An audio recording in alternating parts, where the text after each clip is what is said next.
Live. Can you all hear me? Good evening, all 9/11 revisionists here, still on my backup account to make a new 9/11 profile. Yeah. Alright, guys. I'm just trying to get set up here quickly. And then I'll look at it. Can you guys, first of all, can y'all hear me? I was busy throwing a boomerang out in the park, so let me just get the setup, the stuff set up. All right. Do you guys like that trailer? Trailer's wild. Okay. Oops. Loud and clear, epic stuff. Okay, why isn't it doing this? Okay, there it is. Let me just add Live. the... Can you all hear me? Okay, you can hear me there. That's good. I'm gonna do open up this pop-out chat. I'm gonna pop out everything. We're gonna do this. Just bear with me. Beating. Oh, Yin's in the house, guys. Yin Gaza, let's go. Yin, did you look at that video? The one with the Jack Houck one, the time lapse I made. Did you check those out? Because that one I saw never before seen footage there.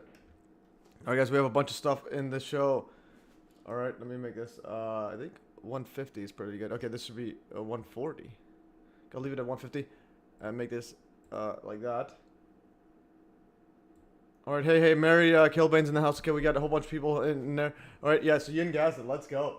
So, yeah, and I think you said that you went to Jack Houck's spoon bending party. So I need to figure that out. How are you guys bending spoons with your mind? Yeah, this dog is replying to my video names. I'm eating my apple. Yin says, yeah, just great, epic stuff. Yeah, that table moving in the back, that's absolutely mind-boggling. Alright, so this right here, this dog says, glad someone is calling this out. Dude's a total clown and he's literally on every damn channel on the internet. Yeah, I'm like impressed. Yin says, thank you, Ricky. Yeah, for sure. John Hudson kept telling me to make a time lapse of it. He says that he noticed something interesting, and I also looked at it. I'm like, whenever you see a 5-hour video, there's gonna be things that you didn't spot. But yeah, so John gave me the clues to look at. So let me just try to get into the setup, because I was at the park throwing a boomerang, and I was trying to tell my brother to send me the video. Anyways, let me just set up the chat there. So this chat's there. We're gonna be a jam-packed thing. Again, we'll try to do the typical 3 hours, and just bear with me, but we will get in there. Okay, I put my timer in. This is my timer. So we have 2 hours, 52 minutes. A lot of stuff. Yes, epic stuff. Yin, and Yin, one day if you want to join this live stream as well, and if you want to share your experience with the HUDSON effect and all that, that'd been absolutely epic. Alright, this guy says, I really want that action figure, the Ashton Forbes action figure. And then Tammy says, I was hoping to share Bob Greener's comments on Ashton Forbes' Orbs video as a short clip of this on TikTok. I'm still boycotting social media, not excluding MES, HUDSON, and a few others. And yeah, so again, I still don't understand why Bob Greener's dealing with these teleportation videos or Ashton Forbes. But I don't want to, I didn't include him in the thumbnail. So I'm like, no,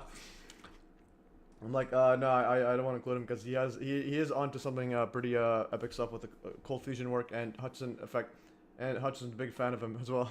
So I didn't include him there out of respect. I included him in these thumbnails. So then I included everybody else. So this guy's Benny Johnson, like the big MAGA guy. No, Jimmy Dore's, like, how does he have Jimmy Dore? How is he on Jimmy Dore's show? And he's got this redacted guy. What are these?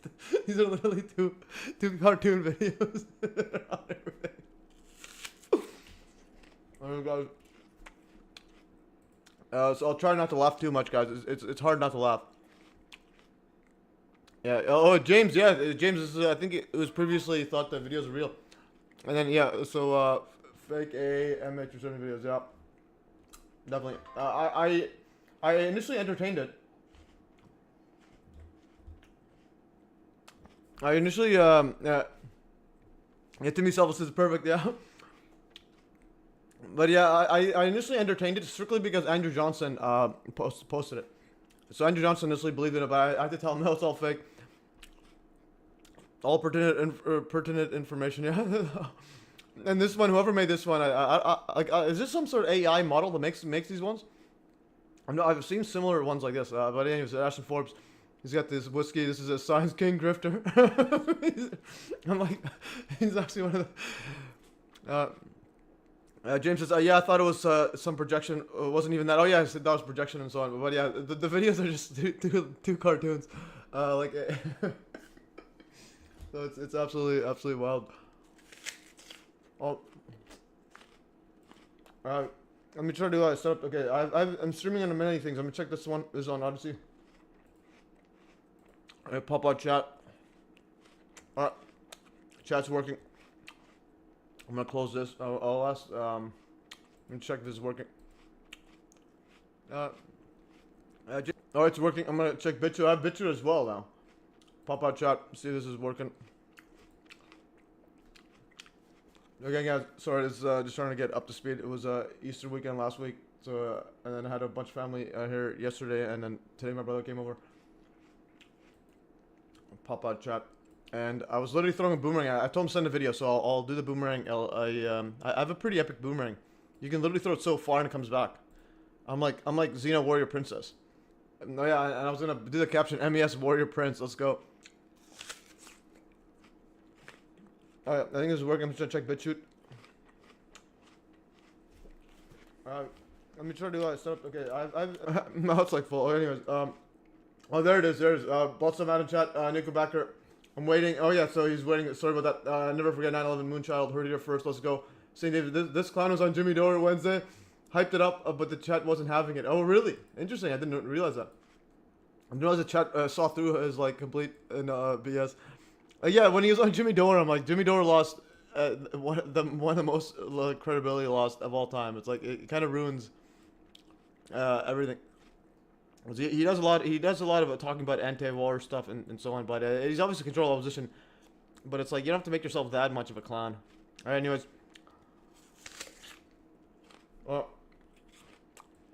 Alright, so I moved the Rumble setup here. And I'm also on Blurt as well. Okay, I think where's the Blurt thingy? Whoops, where's the Blurt?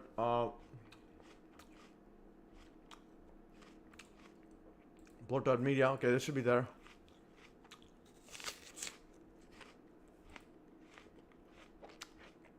Yeah, I'm on Blurt anyways. It's like a high blockchain fork or Steam fork. On a Blurt blockchain. Anyways, it doesn't have a chat, but that's comments. Anyways, it's running. Anyways, I'll continue further now. Alright, we're good to go.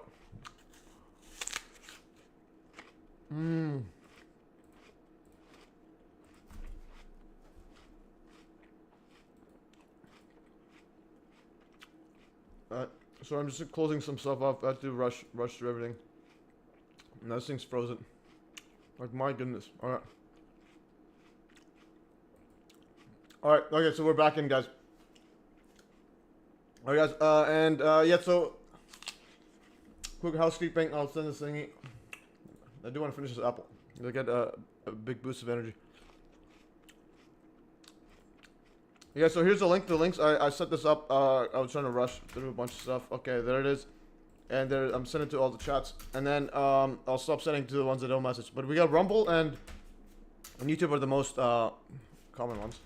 Okay, so let's try to power through the oh, this didn't work there. Okay.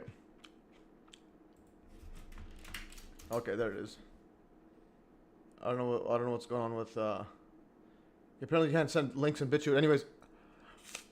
Alright guys, so MES Livestream 86, Debunking Ashton Forbes and the MH370 Teleportation scam. And this one here, join me as I deep dive once again into the bogus MH370 Teleportation videos, which keep getting mainstream airtime because of King Grifter Ashton Forbes and his shadowy connections to the Disinformation Industrial Complex, DIC, or DIC for short.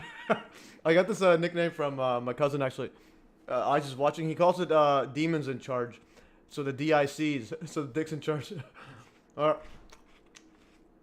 So Disinformation Industrial Complex, and there is, yeah, it's an absolute wild show here. Alright. And a quick housekeeping.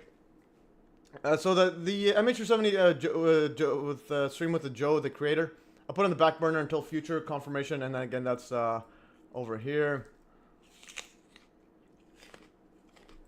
I put it at January 6th or something, or January 1st, 2020. I put this, yeah, put the stream on the back burner because Joe was busy dealing with a cyclone, and also he broke his elbow.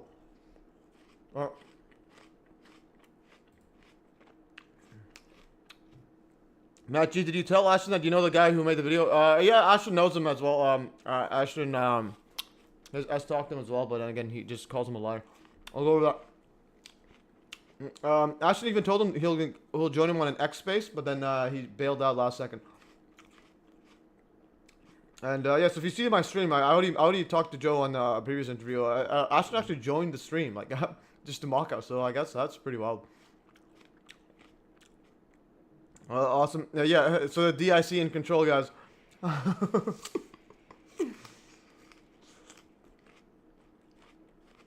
Well.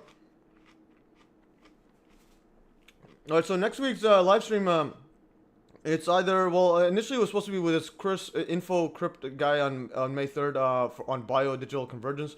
So he sent me a message on Telegram. Let's open these up now.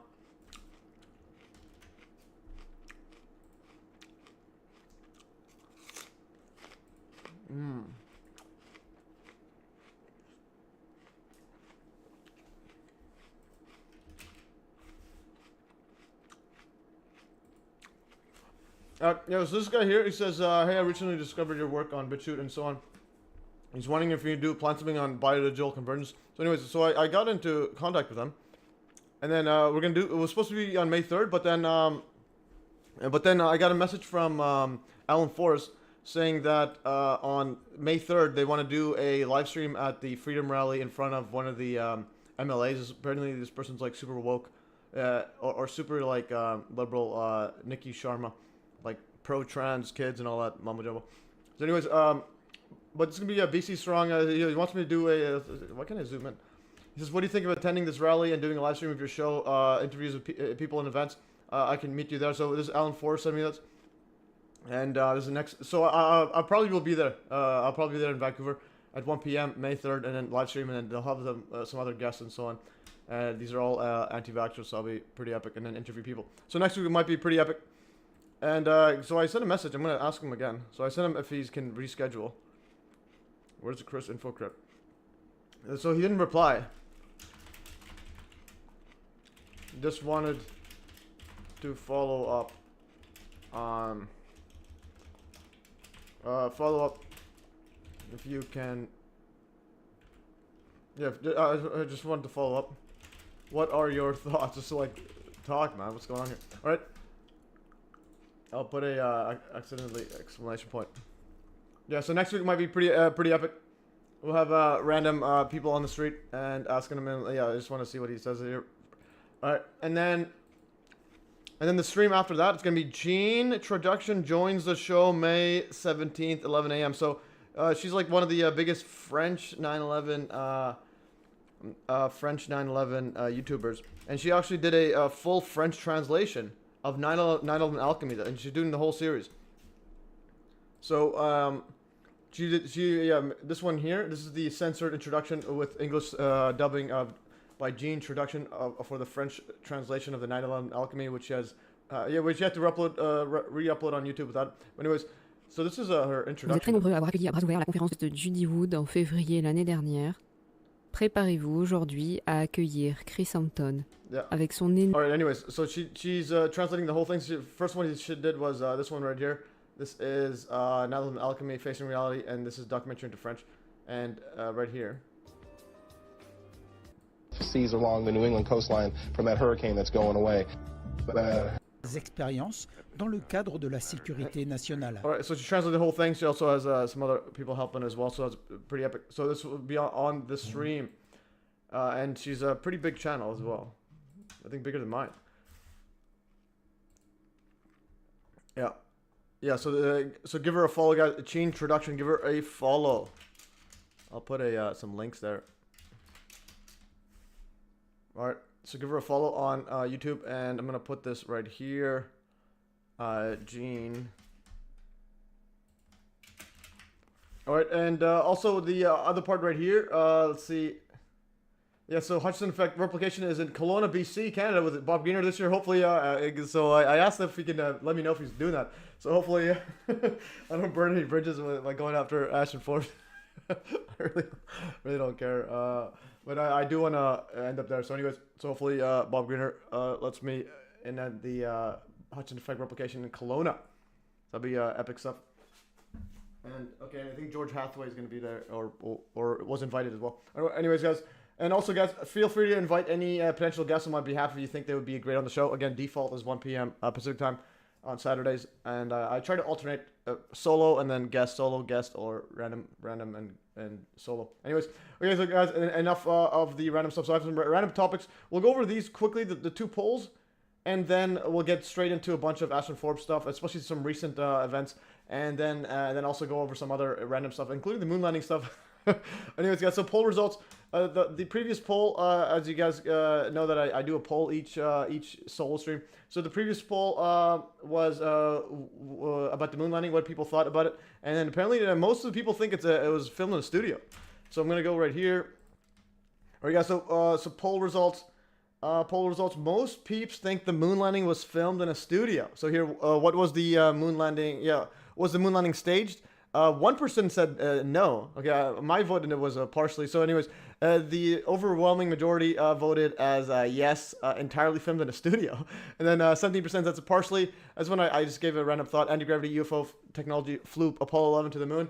But I think if I have to vote again, I'll just vote no. I think plot twist, which was a pretty big shocker for me, was realizing, because I never looked at it like actually with a fine-tooth comb, and I'm like, the moon landing, the major part of it is real, in my humble opinion. It's like they went to a rock on it and spent like $500 billion to go fly some firecracker, like ancient technology, and waste taxpayers' money to go to the moon and do nothing. And yeah, so that's what, and then but at the same time use it for psyop on the conspiracy side. So everybody talks about, oh, moon landing is fake, but then you'll have the mainstream debunking it, make every conspiracy person look like an anti-science lunatic, similar to flat Earth, and so on. So it's like flat Earth is the Earth is obviously round, and then you'll have entire disinformation like team pushing flat Earth nonstop, and then you'll have the mainstream debunking it. And then when people think of conspiracy theorists or conspiracy peeps, they think straight up. They just think of moon landing deniers and moon landing and round Earth deniers. That's pretty much it. And also the anti-Semitism. You gotta throw that in there. So anyways, so that's a poll there. But anyways, most people do think it was filmed in a studio, because I only reason I entertained it like that was because again Andrew Johnson, Richard Hall, they pushed, or at least Andrew Johnson really thought it was fake. So then, but again at the same time he was believing in his MH370 nonsense until I like told him. So anyways, I have some other stuff. I might do a moon landing debunking video series, because it's it's pretty straightforward. But anyways, I might or might not. But anyways, continue further. So the next poll, guys, who will be the biggest person to interview Ashton Forbes? So this one right here is the latest one I just posted. So this one here, you guys go vote. So MES poll, who will be the most famous person to interview King Grifter Ashton Forbes? So Joe Rogan is so far overwhelming. It was only 4 votes, so 3 there. And I voted for Stephen A. Smith. If you haven't seen the basketball talking head, the NBA talking head, it's one of the funniest ones. And also here, this person says, I think you missed the other more likely grifter, Sean Ryan. Okay, interesting. What's interesting is I've heard of a Sean Ryan, and I've never actually listened to him talk. Fractal Woman is a super interesting character, as would be Rambo of Truth Codes. Think he is simply esoteric science, symbols, language, not science. Yeah, Fractal Woman was actually on my show. If you haven't seen Fractal Woman, yeah, so I have a physics series because of Fractal Woman. So you go to streams. MES live streams. I still think moon landing was filmed in the studio based on this documentary. But again, the way it looks at it's just look at one, try to get one specific claim and then look at the counterclaims. And then try to like balance both and then see which one's real, and also use your own noggin. But okay, I don't know. Benefactor TV is actually a nice guy, even though he's bearing much more socialism. His science approach is nice. Rodent coil and such. Yeah, interesting. But anyways, Fractal Woman, if you haven't seen, I actually did a show with Fractal Woman 2 years ago, I think. Go to Fractal Woman. Okay, and then we'll get... Okay, there's Fractal Woman. This was, yeah, this is a year ago. This is Fractal Woman if you haven't seen it. Share link to the Fractal Woman.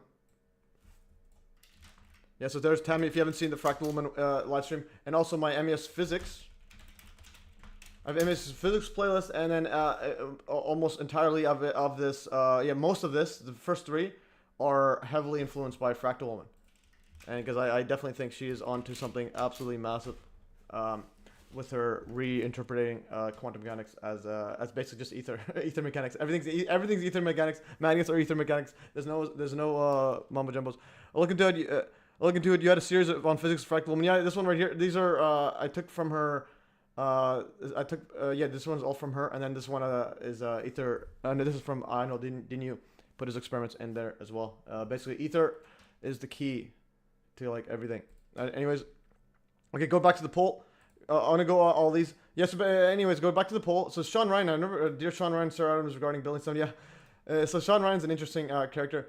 So anyway, so basically, who do you guys think it is? It could be the most famous one so far. To me, it's Jimmy Dore and that Benny Johnson guy. But Jimmy Dore, because I did watch him before, but just for like intel, because he has some interesting points. But anyways, so we got Joe Rogan, most of the people, Donald Trump, Elon Musk, Benjamin Netanyahu, Oprah, Stephen A. Smith, the Pope's replacement. Interesting. They're gonna have the Pope's replacement is gonna meet up with Ashton Forbes, talk about aliens and wormholes, and Pierre Poilievre, the Canadian the politician, the conservative one, Bill Gates, and then there's Satoshi Nakamoto. This is the biggest one. If he ends up meeting Satoshi Nakamoto in a secret hideout with Osama bin Laden, secret CIA. All right, guys, go vote. This one, as Jay-Z would say, or Puff Daddy, vote or die. Okay, guys, go vote ASAP. Okay, this BitChute doesn't even show. I just posted a link. It doesn't do anything. Yeah, BitChute is literally unless no. So I post a link, send it. Nothing. It's doing nothing. I'm gonna do testing. Maybe just text testing. Oh, there's testing works. So you can't post links on. I can't even post links on my own channel. Okay. Okay. So I could do testing on BitChute. Anyways, guys, go vote there. Satoshi Nakamoto will be epic. Stephen A. Smith is just one of the funniest guys. But when Stephen A. If you haven't seen Stephen A. Smith, so Stephen A. Smith is actually considering running for president. It's just absolutely mind-boggling. And so someone asked who he was, and I sent a link to him talking in his about NBA, and it's so. Anyways, this guy here might be running for office. I'll play this video. It's like a minute. Yeah, it's 1 minute. They gave up too much to get a guy who has been labeled soft, although he. This is when the Lakers traded away their like draft pick Kwame Brown for Pau Gasol, and then Kobe Bryant won a championship. But anyways, just listen to this guy. Puts up 19-9, which only 11 other guys do. Is that a trick question? You tell me. They gave up Kwame Brown. Two Who first cares? rounders. I could care less. Tied into his salary for 4 years. First of all, understand something. When you're giving up first round picks, if you are a quality team in playoff contention, it really doesn't mean that much. That's number one. Number two, and more importantly, Kwame Brown is gone. The City of Angels, Hollywood, just should be celebrated. Throw a parade already, whether you win the championship or not. This man was a bona fide scrub. He can't play. No disrespect whatsoever, but I'm sorry to tell everybody the truth. The man cannot play the game of basketball. He has small hands. He can't catch the ball. He's got bad feet. He can't really move, even though he's mobile. Doesn't really know what he's doing. Doesn't have a post move that he puts to memory that he can do 2 times in a row. He has no game whatsoever. Plays no defense. Doesn't have the heart, the passion, or anything that comes with it. And you're asking me whether they gave up too much? Please, the Los Angeles Lakers knew exactly what they were doing. They should be celebrating right now, and Kobe Bryant should not be saying a word. His contract. Yeah, anyways, the reason I play this one is it's reminding me a lot about the Trump saga. And then even if you see back then, someone mentioned that him being president as well. Like imagine him, and I put a link here, and I did a screenshot. This guy said, this was 9 years ago. I still have never heard so much shade thrown at one guy so enthusiastically in the span of 1 minute. So hilarious. If Stephen A. Smith ran for president, those debates would be downright comedy. And again, yeah, this is imagine him versus Trump. But again, it's very similar to Trump. Trump was in WWE, and now you also have Stephen A. inside. He's also inside the a lot of random shows, like literally.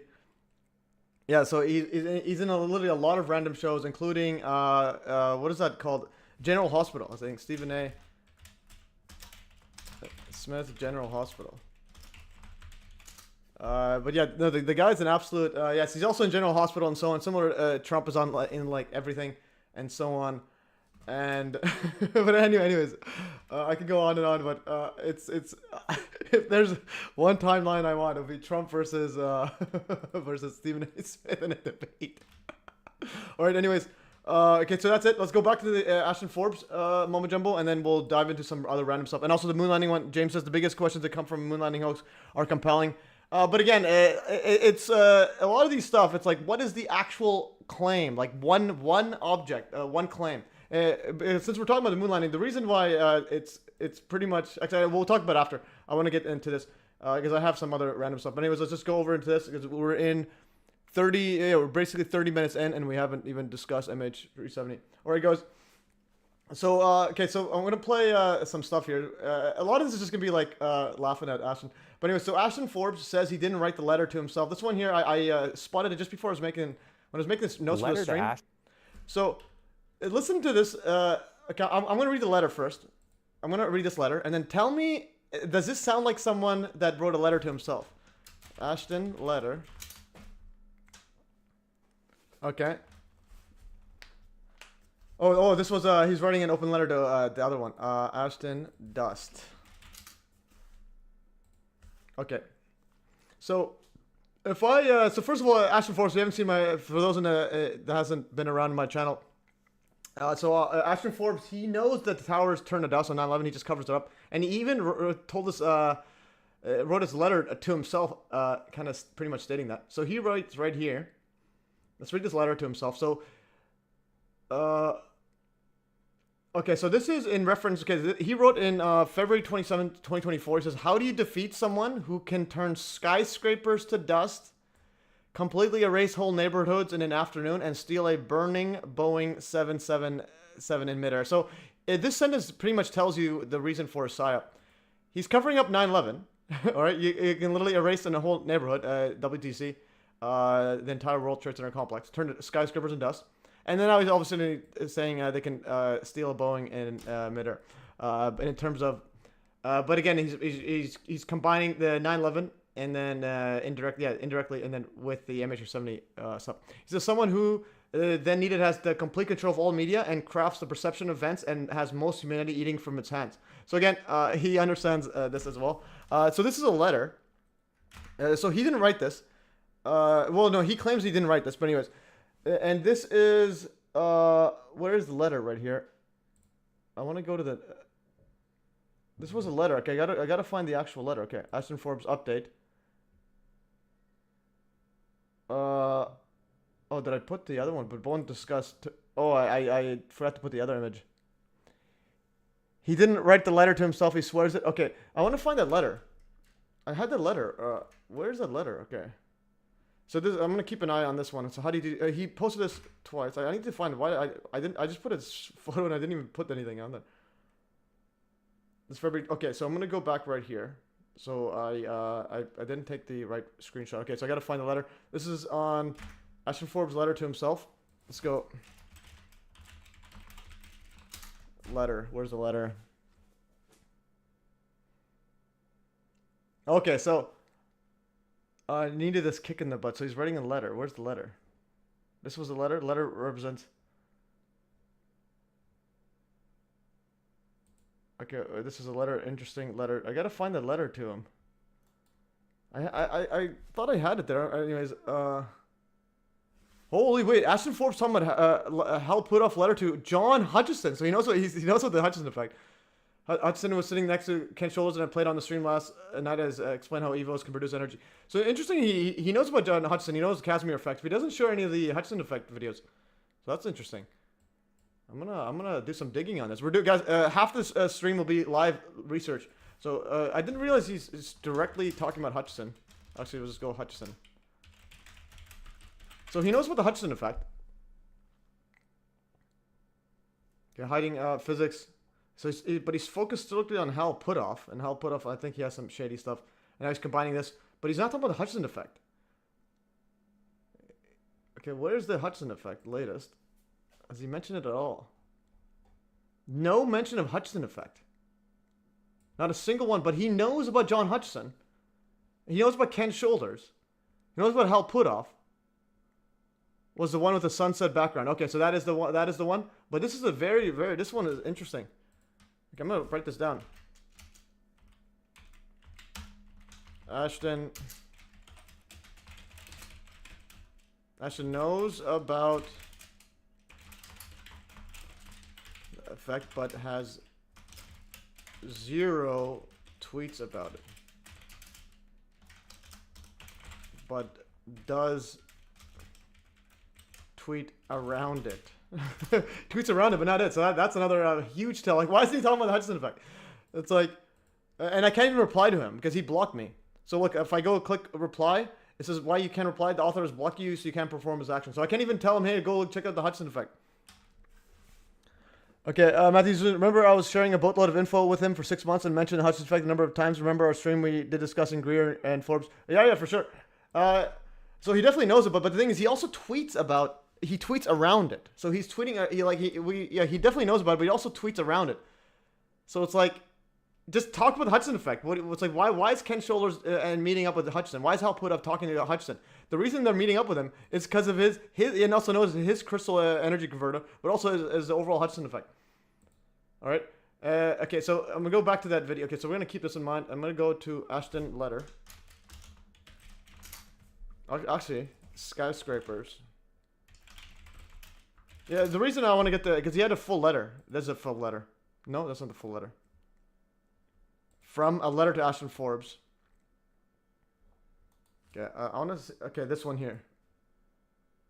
Okay, MH370 breaking update. A letter to Ashton. This video was posted on a nearly brand new YouTube account yesterday. Probably not authentic, but still really probably not authentic, but still really creepy. An excerpt. How do you defeat someone who can turn skyscrapers to dust completely erased? Oh, so initially it was posted as an AI video. Okay, so it's an AI video that he wrote himself.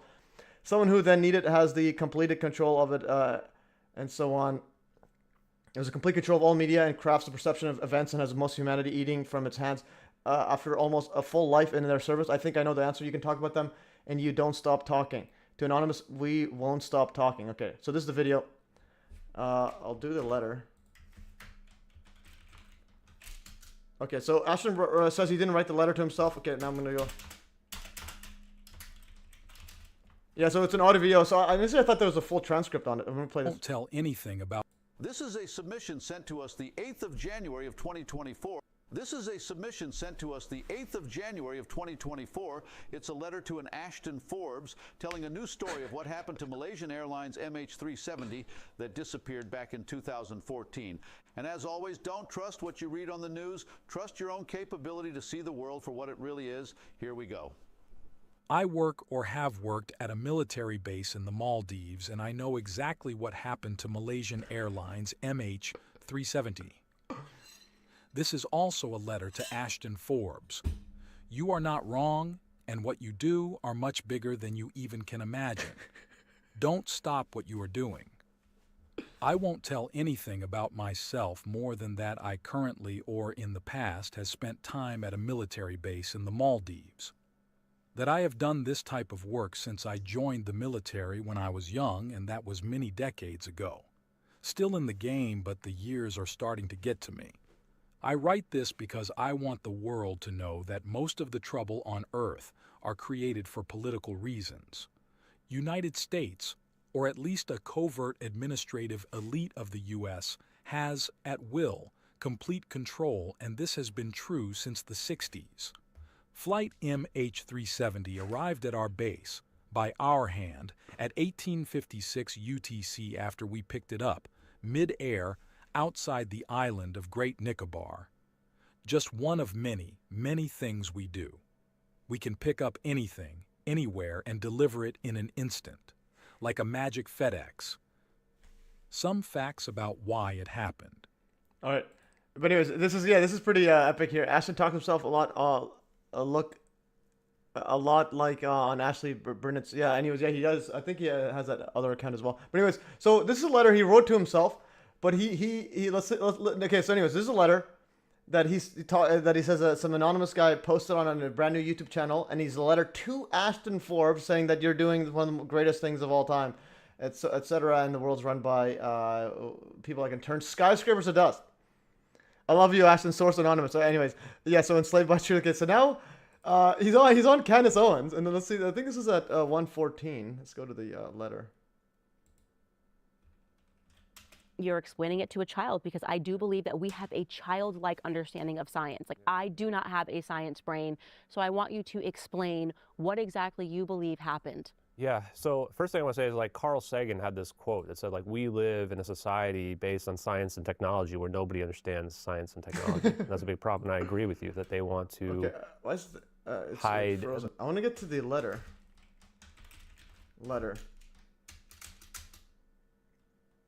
Okay, actually no, it's 124, I think. Person on the planet that actually speculated this. And then there was this letter to, and there was this resolution.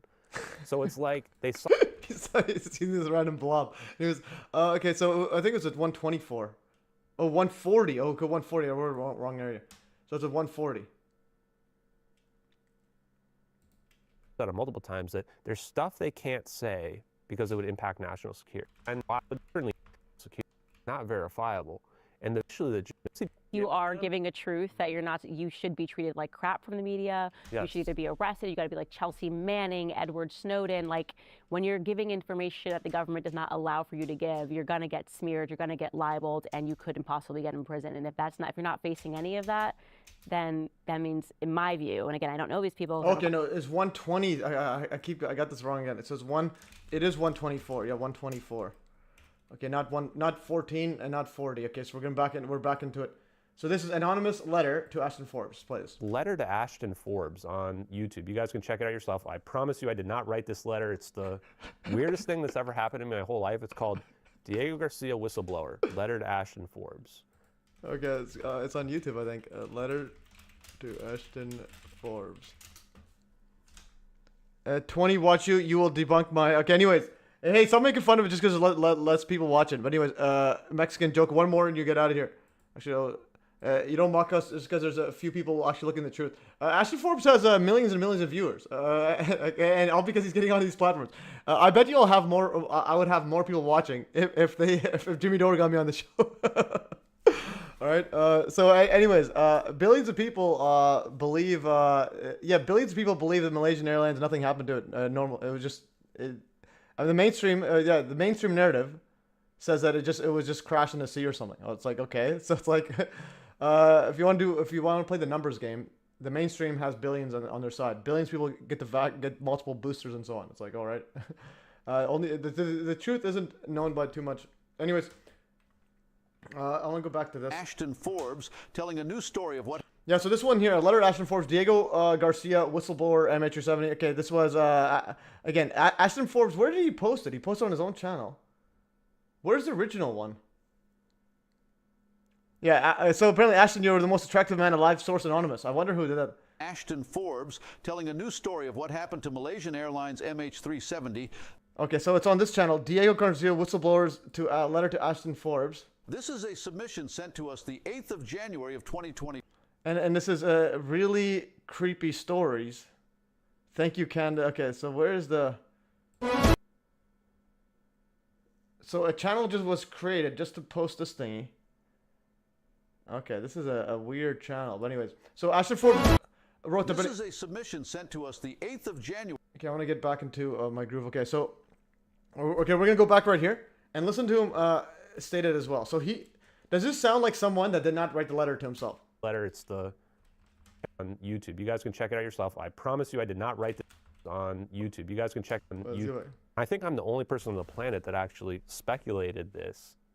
And then there was this letter to Ashton Forbes on YouTube. You guys can check it out yourself. I promise you I did not write this letter. It's the weirdest thing that's ever happened in my whole life. It's called Diego Garcia Whistleblower, Letter to Ashton Forbes. It came out in early January, several days after I was on Tim Pool's Culture Wars podcast. And it's the creepiest... Wait, I forgot to include Tim Pool. I didn't know he was on Tim Pool as well. No way. Because, like, Tim Pool, if you ever know me, he has, like, very low credibility. But then if you add this as well as, like, it throws it to the ground. I forgot Tim Pool, Ashton. No way. Ashton Forbes. I think I thought he retracted his stuff, didn't he? There's someone here. There's skepticism over video footage of MH370. Okay, there's shorts here. Yeah, so I think he had it. Does he remove him from the video? Where is this? I'm not telling anybody what to believe or what to think. I'm just saying, here's the evidence. You come to your own conclusions. So some of the other details that are really difficult, including that particle engine from the orbs, is how to animate. What is he talking about? Oh man, wait a I think I mention Ashton Tim. I thought there was something on it. I cannot believe I forgot about this guy. So he's got Tim Pool on as well. How is he getting these? How is he getting on these shows? Anyways, okay. Yeah, let's play this one right here. What is this missing flight? What happened? Yeah, so with respect to the missing flight, and I've heard about the phone call and the voicemails, and I didn't find a lot of credibility to it, so I haven't really reported on that very much because there is a lot of evidence out there that is credible. So, you know, this flight took off from Kuala Lumpur. It was headed to Beijing, northeast, and it goes dark 40 minutes into the flight. So the scenario that we've put forth from investigating this for the last 5 months almost is actually a fire scenario related to the lithium-ion batteries in the cargo bay. So there was almost 500 pounds of lithium-ion batteries in the cargo bay. 2 stacks of them were actually in the forward cargo bay near the main equipment center, which is also known as the electronics bay. So these things are very dangerous cargo that actually were outlawed by the FAA in passenger flights in the cargo bay of them because of how dangerous they were. They weren't scanned. They were put together that day. We believe they actually exploded and damaged the electronics bay of the plane. Okay, so where's the teleport? Like, anyways, I don't know about that. Anyways, but the lithium one is probably another fanciful story. Okay, now this one here. I'm not telling anybody what to believe or what to think. I'm just saying, here's the evidence. You come to your own conclusions. So some of the other details that are really difficult, including that particle engine from the orbs, is how to animate the final frames. And the final frames, you actually see, just recently we've noticed that the orbs change orientation right before they converge on the plane. And now when they converge, this is like they're inducing that singularity that we see, which is causing this quantum entanglement effect that we believe. This is why we actually think there might be a 4th orb. Dave Rossi is actually the one that came up with this theory as well, where there's a 4th orb, and what's happening is like a slingshot effect, where you pull the rubber band apart, and then when you click the singularity, poof, all of a sudden everything appears over here. Let's just say the video is real. Yep. What makes you think the orbs and the portal, or whatever you want to call it, are connected? What if they're 2 separate events? Like, I think of stories of like people on military bases saying UFO. They saw UFOs as a missile was about to be launched or something. So maybe, if you want to say this is real, maybe they appeared knowing something was going to happen. Okay. Anyways, 12,000 views. What is? Okay, yeah, and this one here, top comment. I like your work, Tim and crew. You do a pretty good job most of the time. This one is not one of those cases. This man in his video has been thoroughly debunked by VFX professionals and artists who do stuff like this all the time. I'm even sure, although I'll have to find it, that the clouds and sky in the video have a perfect match. Yeah. It's like, how is he getting on the show talking about particle engines, quantum entanglement, 4 orbs converging in a singularity? What are you talking about? It's like literally a cartoon. It's an absolute cartoon show. Yeah, a 4th orb. Clearly, the Vatican scrubbed that from the footage. Yeah. Okay, so that's okay. Let's go back to this. So, did he write the letter to himself or no? Or he? It looks like he got some AI chatbot to do that. So that's probably why he's telling the truth. He's like, I didn't write it. An AI said. I just did the prompts. Garcia whistleblower, letter to Ashton Forbes. Diego Garcia, weirdest thing that's ever happened. Weird. Watch when he smiles. You guys can check it out yourself. I promise you I did not write. You guys can check it out yourself. I promise you I did not write this letter. It's the weirdest thing that's ever happened in my whole life. It's called Diego Garcia whistleblower. Okay, I'm gonna say I'm gonna go right here on Grok.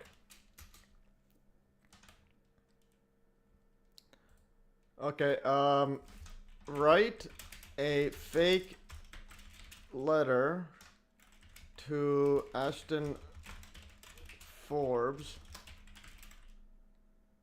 from a military whistleblower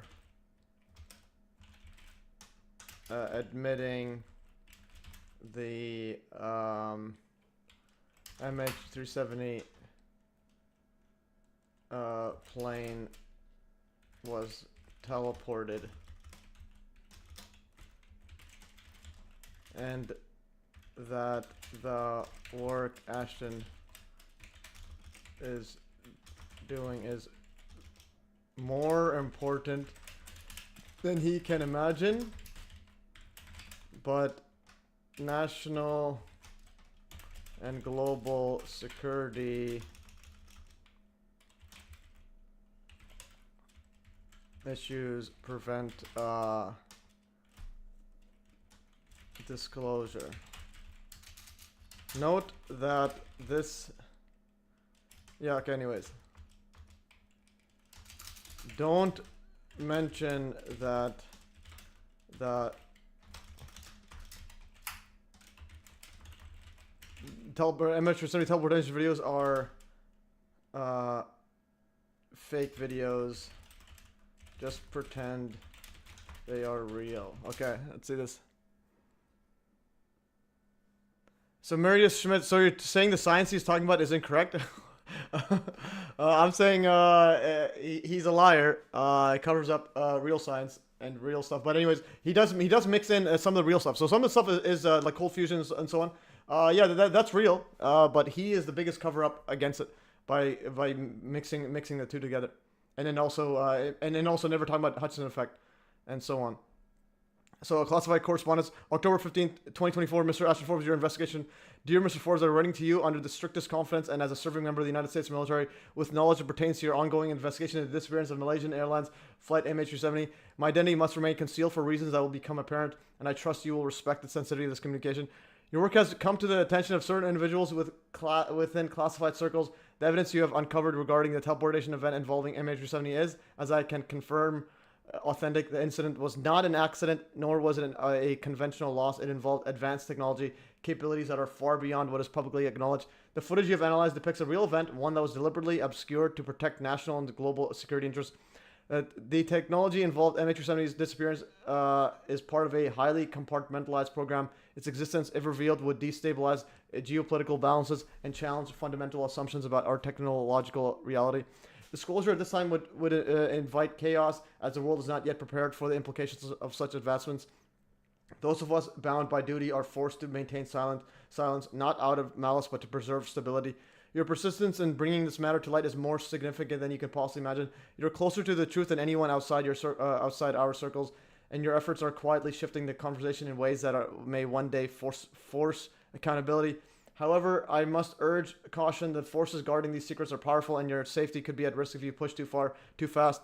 I cannot provide further details, as doing so would compromise my position and the safety of others involved. Know this: your work is not in vain. It is a beacon for those of us who believe the truth must eventually surface. Even if we cannot act ourselves, continue with discretion and trust that your efforts are laying the groundwork for future where these revelations can be safely shared.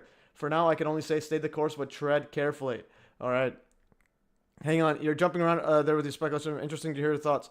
No, what's speculation? I'm saying Ashton Forbes is a liar. The videos are fake. But a lot of the science he talks about, there's elements of truth to it, but he's mixing in with this stuff.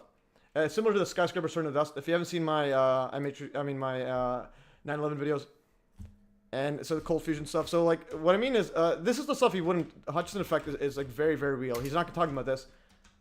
This is the stuff even Bob Greener has, like literally infinite videos. He's on Bob Greener's show, and he's talking about EVOs and cold fusion and all that, but not showing practical. Like I literally have John Hudson gave me literally hundreds of hours, or yeah, like actually dozens of hours of footage, and of stuff like levitating, turning, literally some of them like turning dust, melting, and just breaking apart, and so on, and so forth.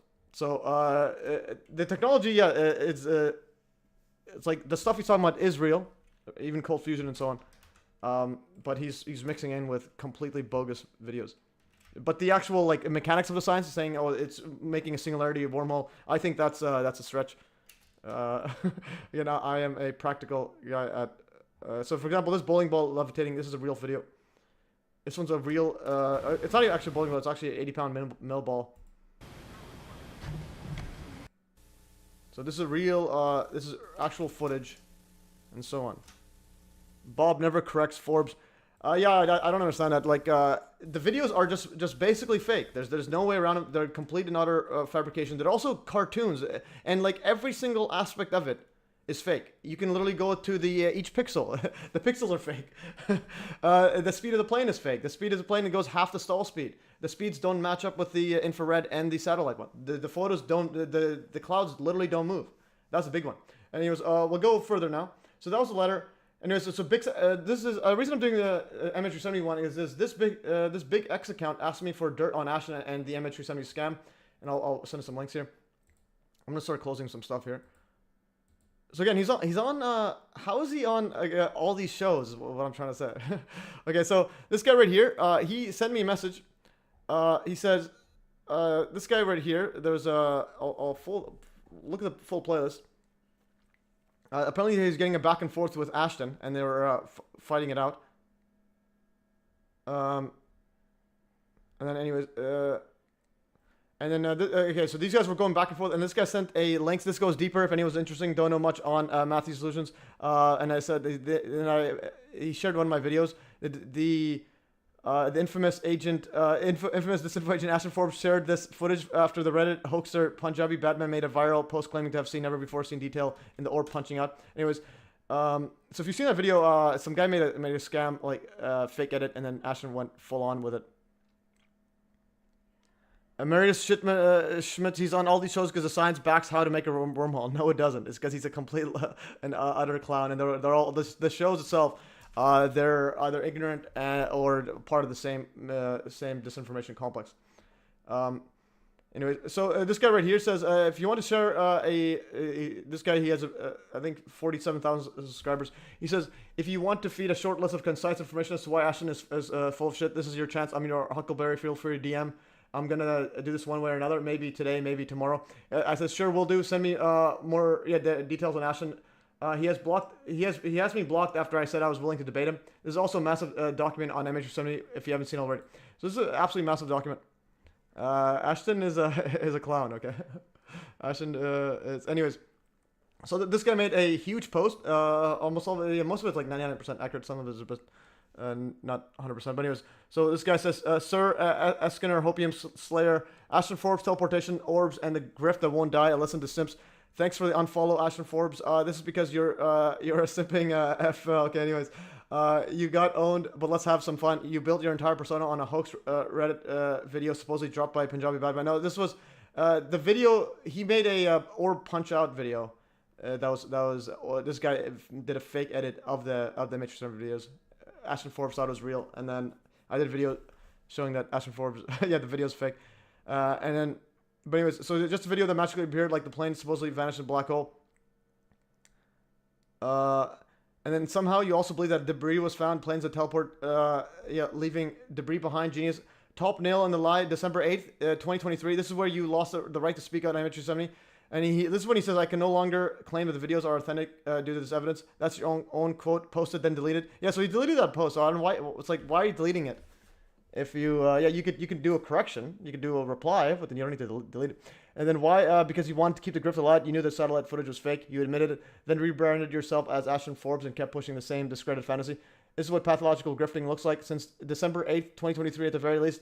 And then here, time-lapse cloud hoax, the clip that woke people up. Yeah, I said this, several people woke up that used to believe Ashton's lies. Just many have snapped out of Ashton's spell thanks to this one detail, the composite time-lapse clouds don't move. No weather drift, no atmospheric change, nothing in real satellite footage. That's impossible. The composite proves the clip was fabricated or at least altered. Yeah, this is just completely... target me. Why are you so nervous? Anyways, target you. You're going to get muted if you just talk nonsense. So playing the footage at 10x speed shows how perfectly still the clouds are. So this video, this is 10x speed. This composite, someone made a global view of it. So basically, wherever the plane is, and then each time it gets out of the frame, it would take that previous segment, crop them together so that you'll form one giant thing. And so this photo matches the stock footage, the stock photos, and nothing moves. So imagine a plane going here, 10x speed, and nothing's happening. This is 10 times speed, nothing's happening. So you would expect only once it gets past the ones behind it, it should stop moving. But the thing is, nothing's moving before or after. These are the stock footage. It's all just perfect still. And this is, again, 10x speed. So we'll see right here. I think I put a, here's my post right here. I think, let me just go to the post. Okay, where's the clouds don't move? Okay, I'm gonna go clouds. Okay. I'm gonna go back to this one. Yeah, it's a great video stitching. I think there's a sped up. Yeah, this one right here. So this is playing the MH370 video global view. MH370 global view footage at 10x speed. Clearly shows clearly the clouds don't move at all. Compare this with live footage from the International Space Station, which clearly shows clouds moving. Here's live footage. We can just go there live. Okay, this is live footage. Let's go. Where is one of the clouds are moving? Now it's looking upwards. I want to go to where it's actually looking at the Earth. My goodness, this is okay. There's some live footage. Okay, notice the clouds moving. Now we'll do 10x speed. What do you expect? First of all, we'll do 10x speed. This is just an idea of how clouds move. Here's satellite footage from the ISS. And this is 10x speed. So, like, even if, let's say if you had a plane, if you zoomed in, you're gonna expect something's moving. Nothing's moving. Target again. Anyway, stop making fun of a low view count. Like Ashton literally joined my stream when I had the yeah. So speaking about low view count here, stay there before you leave or before you snoop. Let's go to Ashton mocking. Okay, Ashton mocks. Ashton chat. Yeah. So Ashton literally joined my live stream with Joe, and then he literally joined it. So again, he has me blocked on X. He didn't agree to debate while he tweets saying he'll debate anybody. So and the reason he blocked me, I didn't even go after him or anything. So basically, he tweeted, "I'll debate anybody." Someone tagged me, "Hey, you want to debate MES?" And I said, "Hey, yeah, I'll debate." And he just blocked me. like what? What is? Anyway, so here he joined the chat. He says. He joined it and he says right here, not even the debunkers believe this nut job. That's the funniest part. And he rips apart. He says here, before it's 53,000 subscribers, 43 viewers, 43. Now I have even more subscribers, less viewers. Anyway, so he kept mocking me. And he also here says, only a moron who thinks 9/11 is holographic airplanes would believe this guy. All right, so he draws a line at planes there. So Ashton Forbes says the MH370 teleported, but draws a line on 3D image projection on 9/11. So he's talking to a mirror. I'm like what do you want? He's saying he says if you believe the 9/11 the planes weren't real, they weren't physical Boeings, then basically he's calling him a moron. But if you think that MH370 was teleported, you're good to go. I'm like, what the? Okay, the magic of David Copperfield's vanishing airplane, October 26th. Oh, that's 1981. That's Hillary Clinton's birthday. Yeah, guys, it's MH370 psychological operation, epic stuff. I'm gonna open this one here. I think I need to move this down now. Yeah, did I move it? Oh, the bottom. Yeah, this one needs to go up. It's gonna go up until right here. Okay, and then the other one scheduled for later. Anyways, let's continue power through.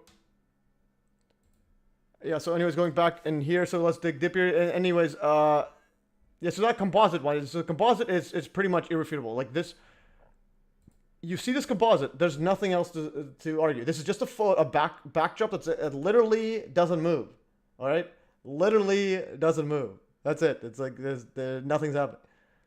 All right, and anybody that looks at this and thinks otherwise, yeah, you're a terrorist. It's either you're with me or you're with a terrorist. I'm pulling a George Bush right now. All right, so we got that. So MH370 was David Copperfield. Okay, so we're gonna do that, and then I think there's other. Actually, no, he has more stuff here. All right, so anyways, it says Salvador Pay, and then this is Ashton's crutches. He's focusing on this stuff. But anyways, I think there's no need to go through the ether stuff. But anyway, so he formed an LLC, limited liability company, called EtherTech. So again, he's discrediting the phrase ether. So anyways, the video was never real. Let's first review the video. Ashton built platform was posted in 2014. It was called Satellite there. Okay, so here's a video of Ashton admitting to knowing and following the the 2014 hoax. So this was on Candace Owens. He literally says that he knew about it in 2014. So that's in the drone video. You can tell, and most people, even myself in 2014, I remember seeing the drone video. You can tell it's a drone because you can see the drone's nose in the video, and these drones actually have these slots that are customizable on the wings, where you can pull out, you can put a Hellfire missile on there, whatever, you can put a camera on there. We've found the drones that have cameras in that exact location as well, like an MQ-1C Gray Eagle is one of those.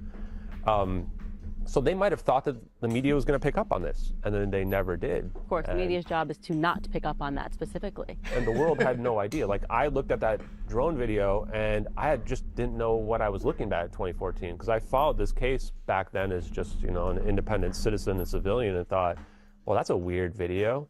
And this was before the DoD Navy released those UFO videos and declassified them. And even that, so before that, I didn't even know we used like forward-looking infrared, FLIR. So I had no idea of even the basis of our technology capabilities from a surveillance perspective. But now in 2023, when I saw those videos again, I went, whoa, I remember seeing this. All right, yeah. And then also in 2020, he says that these little blurry image from the Pentagon videos, the Tic Tac UFOs. He says these videos changed my entire perspective of the universe. It's just like these blurry CIA. 2014. I remember seeing the drone image projected in space. There, anyways. So he knew about them in 2014. He also has a security clearance, or admits to that. Anyways. Okay, censorship, pettiness, and noble cope. Strikes videos with copyright claims. Yeah, and I'll show you the copyright claim.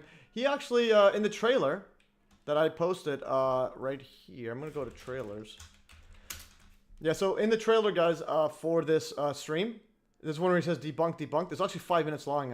So this one right here. VFX debunk. Debunkers debunking. Debunk. Debunks debunked. Debunk. Debunker. Debunkers debunk. Debunkers. Debunks. So he's obsessed with debunk, but he also has like thousands of posts every single day. And it all started right when he started the MH370 grift. Anyways, so he's debunk, but he actually took down the original of this to do a copyright claim, and I'll show you how I got it. It was actually absolutely wild. Okay, I'm gonna go. I'm gonna do this and then go back to some random stuff. Okay, anyway, so this is a big X account, and I think he goes through a bunch of other stuff here. Yeah, this is when Ashton Forbes says, "I can no longer claim the videos are authentic." That was December, and then deleted a bunch of other stuff. Okay, I'm gonna go over. Oh, apparently he's all friends with Ian Carroll now.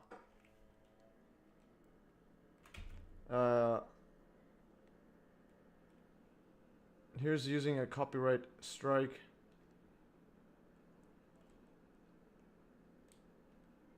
Yeah. Anyways, where's the copyright strike there? Yeah. But anyway, I'm gonna play this video and then we'll go back into whatever. It's just hard to follow some people's bunch of posts. Marius, I respect you because of you covering John Hutchison, but I'm struggling while you're trying to discredit him in the science. What are you talking about? Don't lie. Stop lying, Marius. If you one more lie and you're gonna get blocked. Don't ever say I'm discrediting John Hutchison. I'm saying I'm discrediting Ashton Forbes for being a liar and psychopath. And also tell Ashton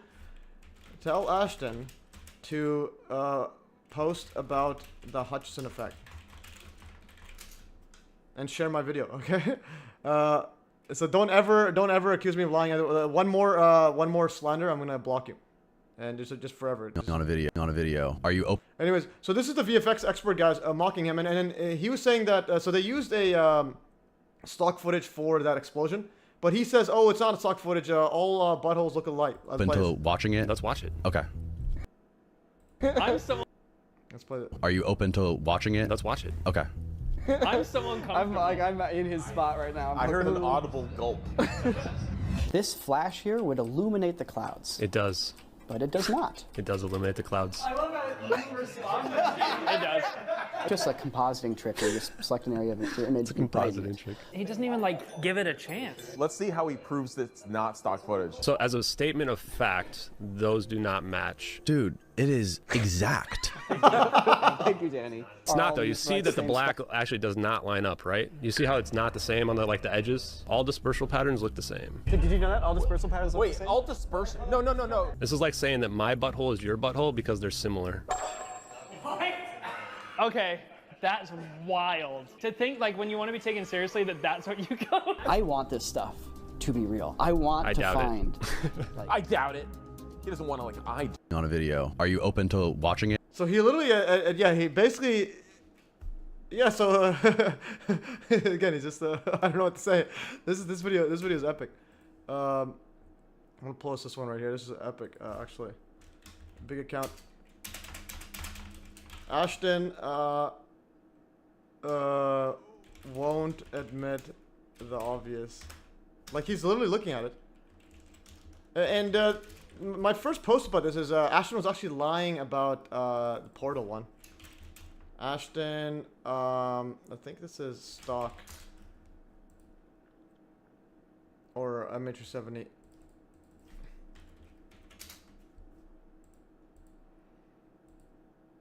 Okay, so that footage that he was discussing, so Ashton literally knows that it's stock footage. I'm gonna go back to, I think I had a VFX. Where's the video fakery? Where's way back in time? VFX.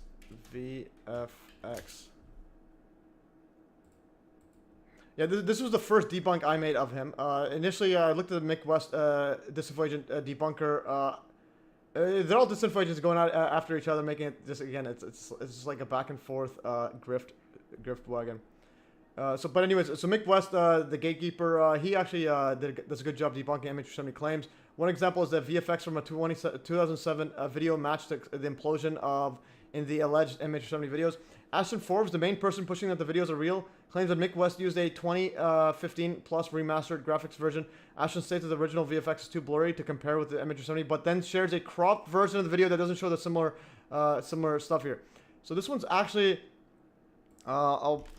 this one's the main. This one actually got someone messaging saying they actually got woken up, realized Ashton's lying just from this video. So what we'll do is I'm gonna play this as a Mick West video. These two videos, supposedly showing 3 UFOs abducting Malaysian flight MH370, were released in 2014, but recently got popular again on Reddit.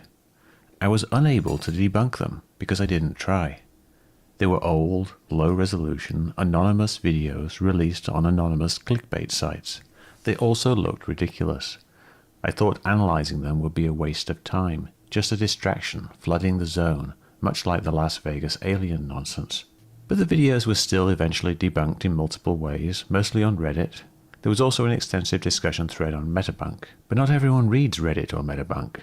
People are still asking me to look into them. So this video is just a quick summary of the ways in which we know the videos are fake. First, this portal effect was found by Redditor IcySlide7698 to be made using modified stock footage from the 1990s.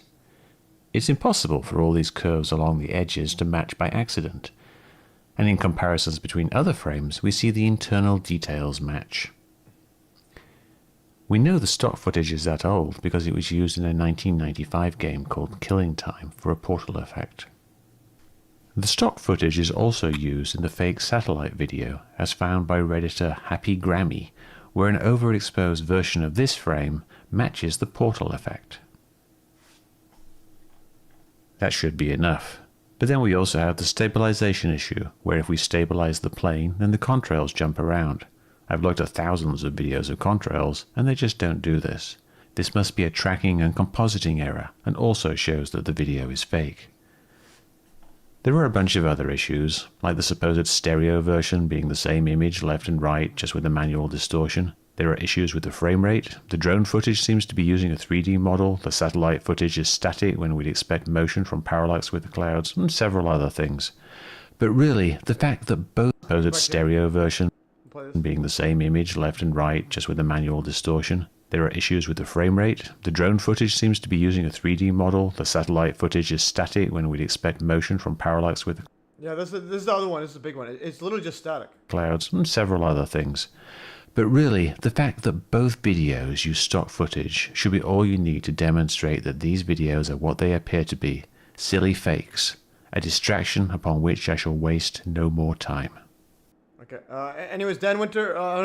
This Marius. I never heard of Dan Winter. Marius, I'm not attacking you to discredit you. I'm asking questions to understand your perspective. No. First, you need to apologize for saying you said respect you because of John Hudson, but I'm struggling while you're trying to discredit him in the science. Okay, I want you to first issue an apology, saying that sorry, I did not mean that you were trying to discredit John Hudson and the science. Okay, first you issue an apology and also admit that Ashton Forbes is a liar and the videos are fake. And then we'll talk about the quote, the physics. Physics of what? These are fake videos.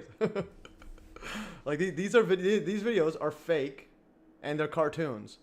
Okay, we'll discuss the physics and science of VFX stuff. That's what we're doing right now. And also, for me to take you seriously, you need to issue an apology for ever stating this one. And one more like random stuff like this. I might just get mute you. Don't get offensive towards the questions. You're literally. I mean no harm or ill intentions. Then apologize. Let's talk about the physics. First, apologize for the statement. Like if you don't apologize, then don't bother talking to me ever. Okay. Anyways, so these videos right here, Ashton literally says they don't line up. These are exactly the same stuff. And then what Ashton actually did was, so here's the one from the YouTube. This is 16 years ago. This is it was actually before 2014.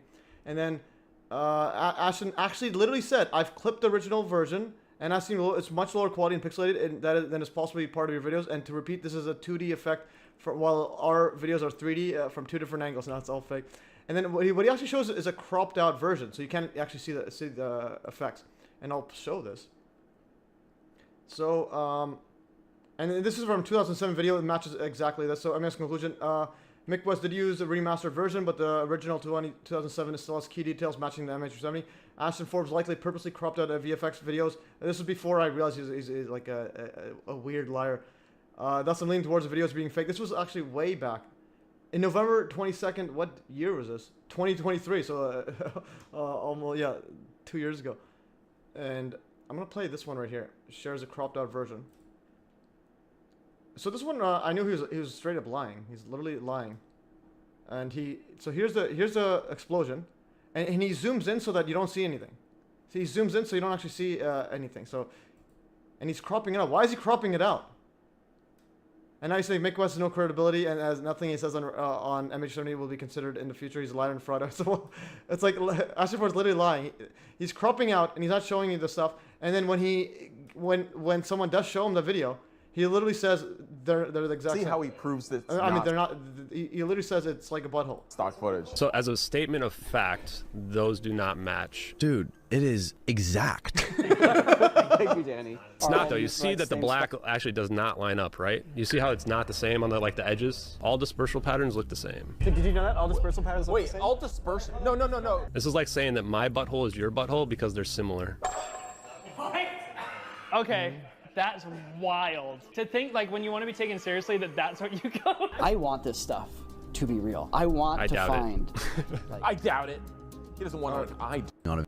All right. Anyways, yeah. So Marius asked a clarification. I mean discrediting Ashton and the science. No. Again, okay. You have to stop twisting all these weird stuff. I'm discrediting Ashton because he's a liar and psychopath. Okay. So now you have to apologize that I'm discrediting the quote science. I'm saying respect you for what you're doing for John Hudson, but I was saying you're discrediting John. I was not saying you're discrediting John Hudson. You misunderstood my post. I'm like, your post literally has no mention of Ashton. It's like you're just assuming you're talking about Ashton. I respect you because of your covering John Hudson, but I'm struggling why you're trying to discredit him and the science. There's no Ashton in there. Anyways, I'm not discrediting the science. I'm saying Ashton Forbes is discrediting the science. Ashton Forbes is discrediting the science, whatever that means. Okay, so Ashton Forbes, tell Ashton to stop discrediting it by like deleting every single post he made about MH370 and issuing an apology. And here's more discrediting the science. So we're gonna go right here. This is I actually sent it to him here. And I'll read it. I'll read it over here. I'll read my post just because I remember it more clearly. So I'm gonna go right here on the this part right here. I told him. Yeah, so this one right here. Okay, now we're done. I don't know Dan Winter. Anyways, and I also said right here. So epic stuff. I also said. Also, I would like to add that Ashton showed an image of his company's quote free energy device, but it was actually from a random YouTuber's 2014 video. Ashton has since issued an quote apology for his mix-up. So Ashton Forbes had a company selling $50,000 free energy devices. Matt only needs to debate among his peers. Everybody else he teaches. Okay, that's interesting. Only needs debate. Let's talk about Dan Winter. Why do you want to change it? I want you first admit Ashton is a liar and tell him to stop lying. Okay, this is like get the stop talking about Dan Winter. Only needs to debate among his peers. Anyways, it's like, yeah, we can debate, but first we get the we have to get the ground level. Okay, the ground is or our base has to be sturdy, which is these videos are fake. Ashton is a liar. So Ashton Forbes, Ashton is not important. Ashton is, yes he is. He is a litmus test. Admit he is a liar.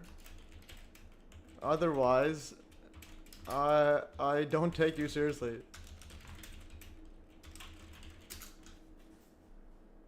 So Ashton is a litmus test. If you can't see how he's a liar, then you yourself. Okay. Anyways, Roadrunner 911 Originals muted him.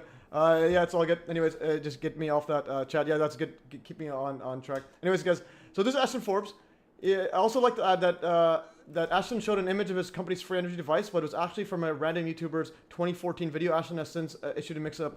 And again, he was selling $50,000, and he had to sign an NDA, non-disclosure agreement. And then he was showing this video was actually, it wasn't actually 14 years ago.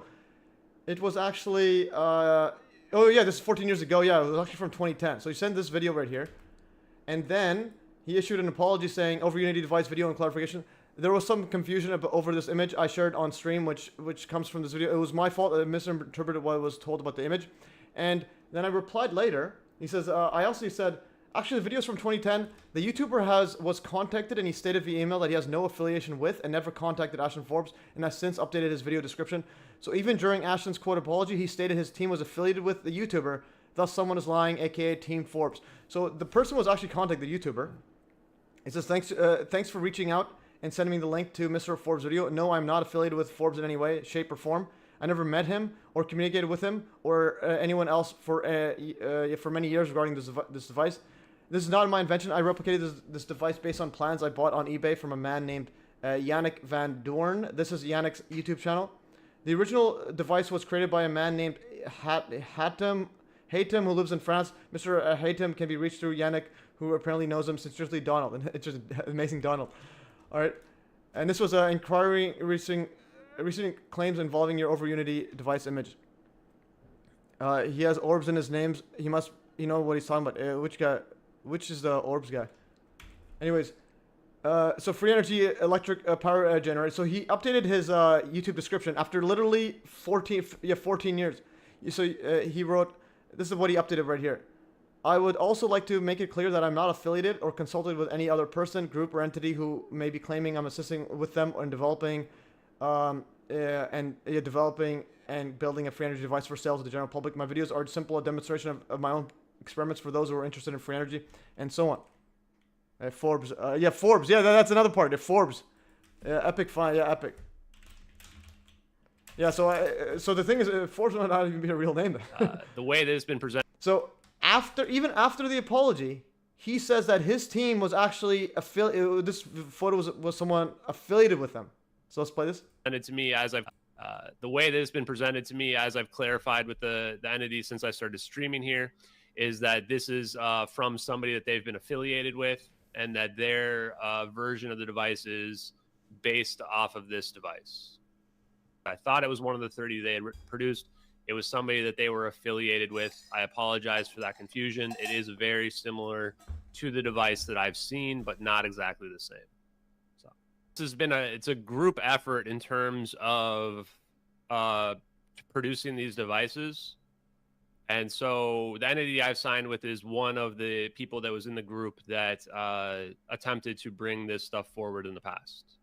And they actually messaged me and just told me right now as well that the videos had been deleted, and they thought this video was deleted as well. It's not one that entity that I signed with had produced directly. It was one that they were affiliated with had produced that's a similar model to the ones that we are building. I'm being as transparent as I can on this here right now, guys, is that this was a device that was an older design that was that somebody that they were affiliated, the entity was affiliated with, that they made a similar version of this device that we are seeing right here. Yeah. So again, he's saying that this was from a similar device that they're affiliated with, and again, they used to be affiliated with this person. So and the person literally says he's not affiliated with it in any way, and he's using this photo and so on. So something is ridiculous. And also, this guy Nathan Free says, "I don't agree with the censorship. You don't have to engage with someone if you don't." But again, if someone's disrupting it, yeah. You can put a timeout. So again, Norman put him in timeout, and I do agree with it in this scenario because the guy's literally disrupting with no purpose. He's literally put a sentence out saying that I'm discrediting John Hudson, and then when I said, "Hey, I'm not discrediting John Hudson," and he's like, "Hey, I actually meant Ashton Forbes." I'm like, "What? And the science? What science?" Okay, Ashton Forbes, and I also asked him to issue an apology for believing Ashton Forbes, or that too. If he can just admit Ashton Forbes is a liar, and then we'll move forward. And then you're talking about anyway. Okay, so we got yeah, that is true. This is the other part is this isn't about free energy. This is about Ashton Forbes lying nonstop. But also, and another reason I made this video is because he literally started lying about me while blocking me. So if you go right here, Ashton Forbes calling me out, and then I'll go do some random stuff.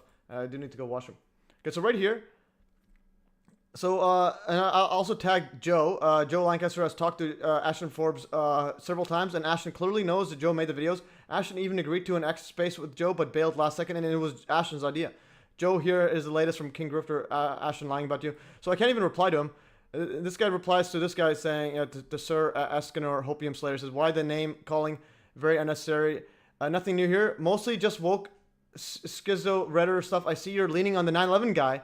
He's upset that I won't support whichever version on 9/11 conspiracy he supports." And I think he got mixed up with this is Norman. I think he got mixed up with you, because I never directly talked to Ashton about 9/11. So he's somehow obsessed because but you have posted on his stuff about 9/11 and replied to him and tell him why he's not talking about it. So again, I don't know why he's calling me the 9/11 guy, but yeah, obviously because I think he watches some of my videos.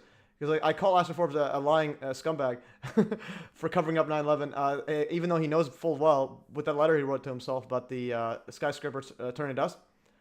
And then and also every time he talks to me, every time he comes up, he always brings up 9/11. Like on the chat, he says, "Hey, you believe in holographic planes and so on."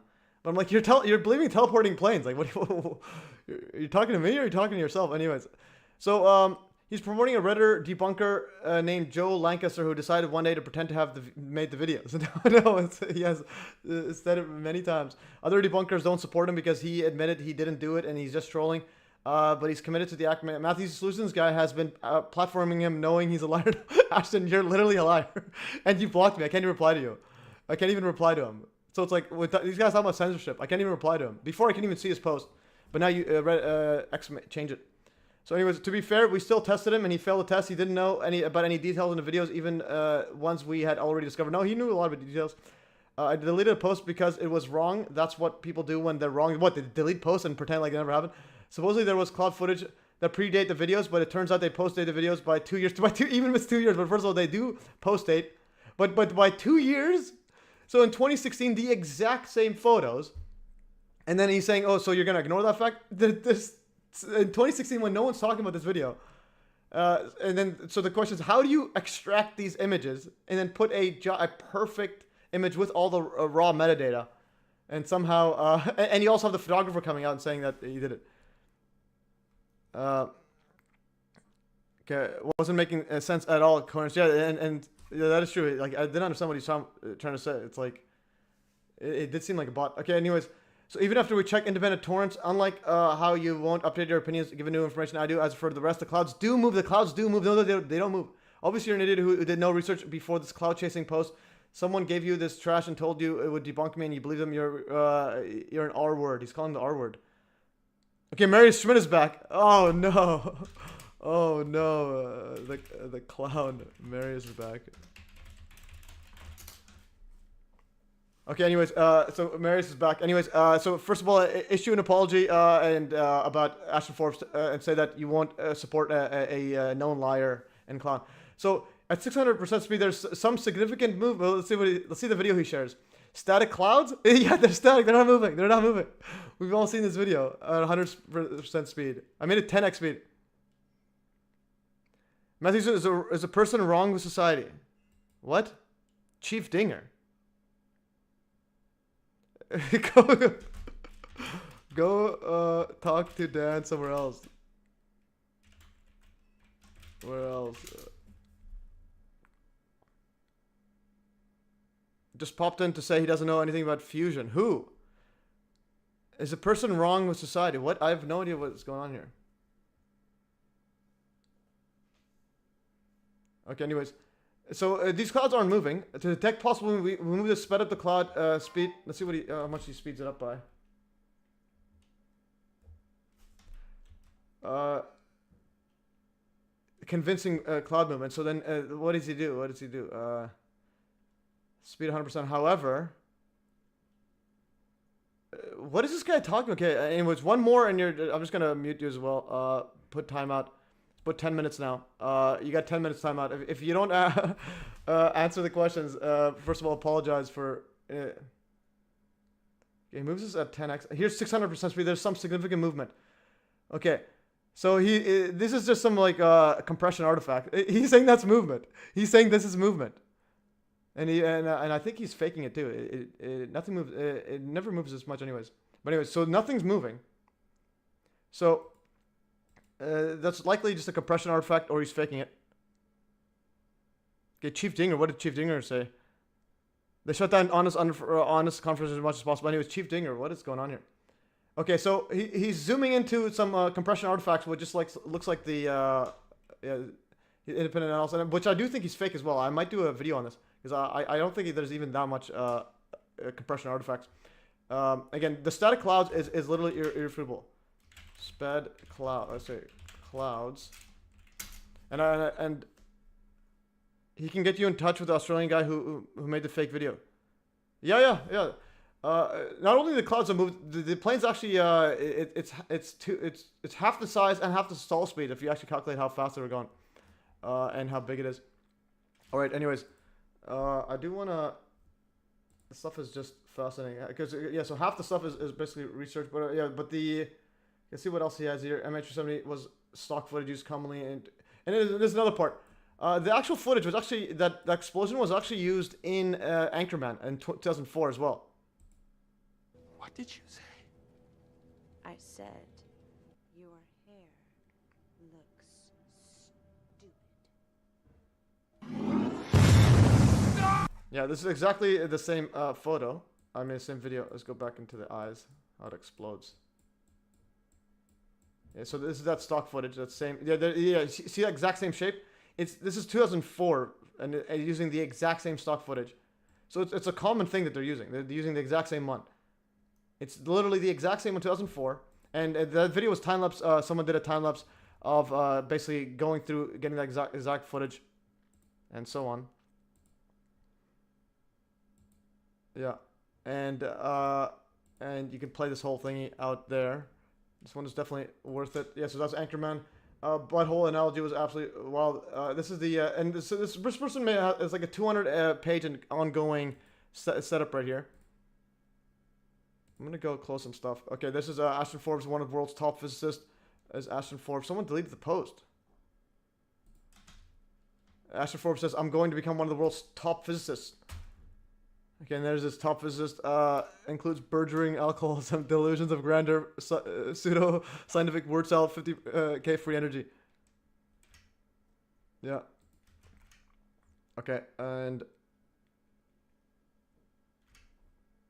Okay, so yeah, so now here's a giant page document, but I think there's just too many AI stuff in here.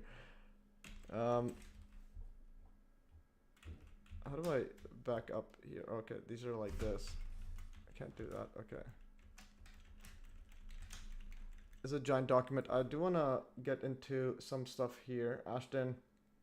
Okay, this is the Ashton free energy scam. I think I'm gonna go right here and play it. I do want to do some moon landing stuff. Ashton free energy. Sounds like a fun playlist. Yeah, this was my playlist. Yeah, this one's my videos I made on there. Yeah, so definitely watch these guys. I've done some debunking ones. I might do some ones later, and it's absolutely wild. Definitely watch the playlist, guys. Nathan Free. Yeah, definitely check that out. And again, Ashton is just too much. So here's the trailer. Yeah, this is one saying debunked. I'm trying to get onto this stuff. Let me move this over here. So Forbes has admitted to having no scientific background nor mathematical background. Yeah, Ashton's also, his name is Just Trey. So I posted this one also. I'm going to go right here. Just Trey. He was Twitch Ashton. So Ashton actually he tweeted. I found a tweet from way back. So he actually tweeted at Twitch support. And so he created his account in January 29, 2014, and then his first then he tweeted. He created just so he can tweet at Twitch, the streaming service.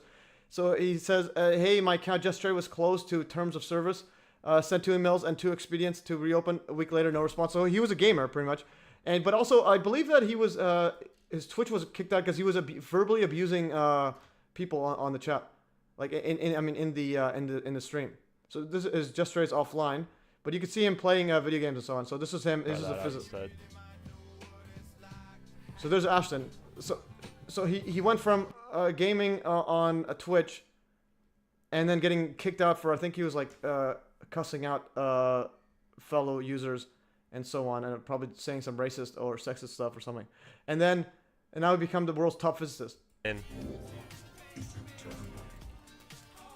Anyway, so he's tweeting at Twitch. So very interesting.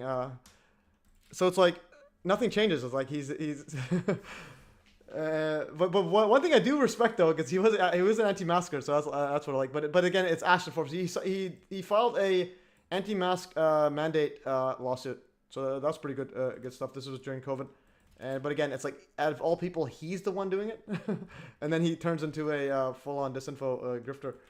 So that's and then he makes anti-vaxxers and anti-maskers look bad. So it's like he's making every decent person, he's making them look bad. Anyone that's trying to, like, an actual rebel, he's making him look absolutely horrible. Okay, this is 200 pages and so on. But I want to get to the specific Ashton parts. The amount of stuff in here is absolutely wild. It also goes over the pixels, and the actual image of the plane was actually too small. If you measure by pixels, and the speed was was half the stall speed, and the actual every single thing matches with the Jet Strike 3D models. So this is just a plane model. This is a drone model with the camera isn't even at the right spot. And I'll do the trailer right here. Trailers. So I'm gonna play this trailer. I'm gonna go to the washroom, and then and you guys. This is the trailer from the one that's supposed to be with Ashton, with Joe Lancaster when he's finally gets better. So this is 2xp. This is one at the bottom. The top is a recreation. Someone made this recreation. This is original, and you'll see some other stuff. There's no sound, but anyways, I'll mute. Actually, I'll play. There's no sound, and I'm just gonna go back.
All right, I'm back. Yeah, this mouse drifting was actually discovered by Joe Lancaster, because he didn't discover it when he made the videos. He actually said that when he was because he was trying to make the I think he was trying to move the mouse, but then like during the video editing, but I forgot the exact reason, but he said that there was something like a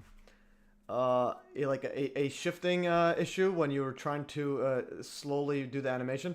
So this is moving because of just an artifact in his video editing software. And he pointed out, so think about it, Joe is the one who pointed this out, which is impossible to notice. Unbelievable. Okay, so that was drifting when he was faking the video. And what else is in this? I think you saw some of the stuff there. What else did we discover? Okay, there's the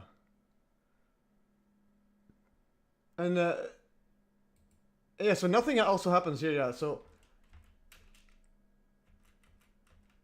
let's go back here. This is the one where Ashton was saying, oh, the clouds were shining up. Let's see what happens before and after. Why isn't it? Go back one frame. Go back.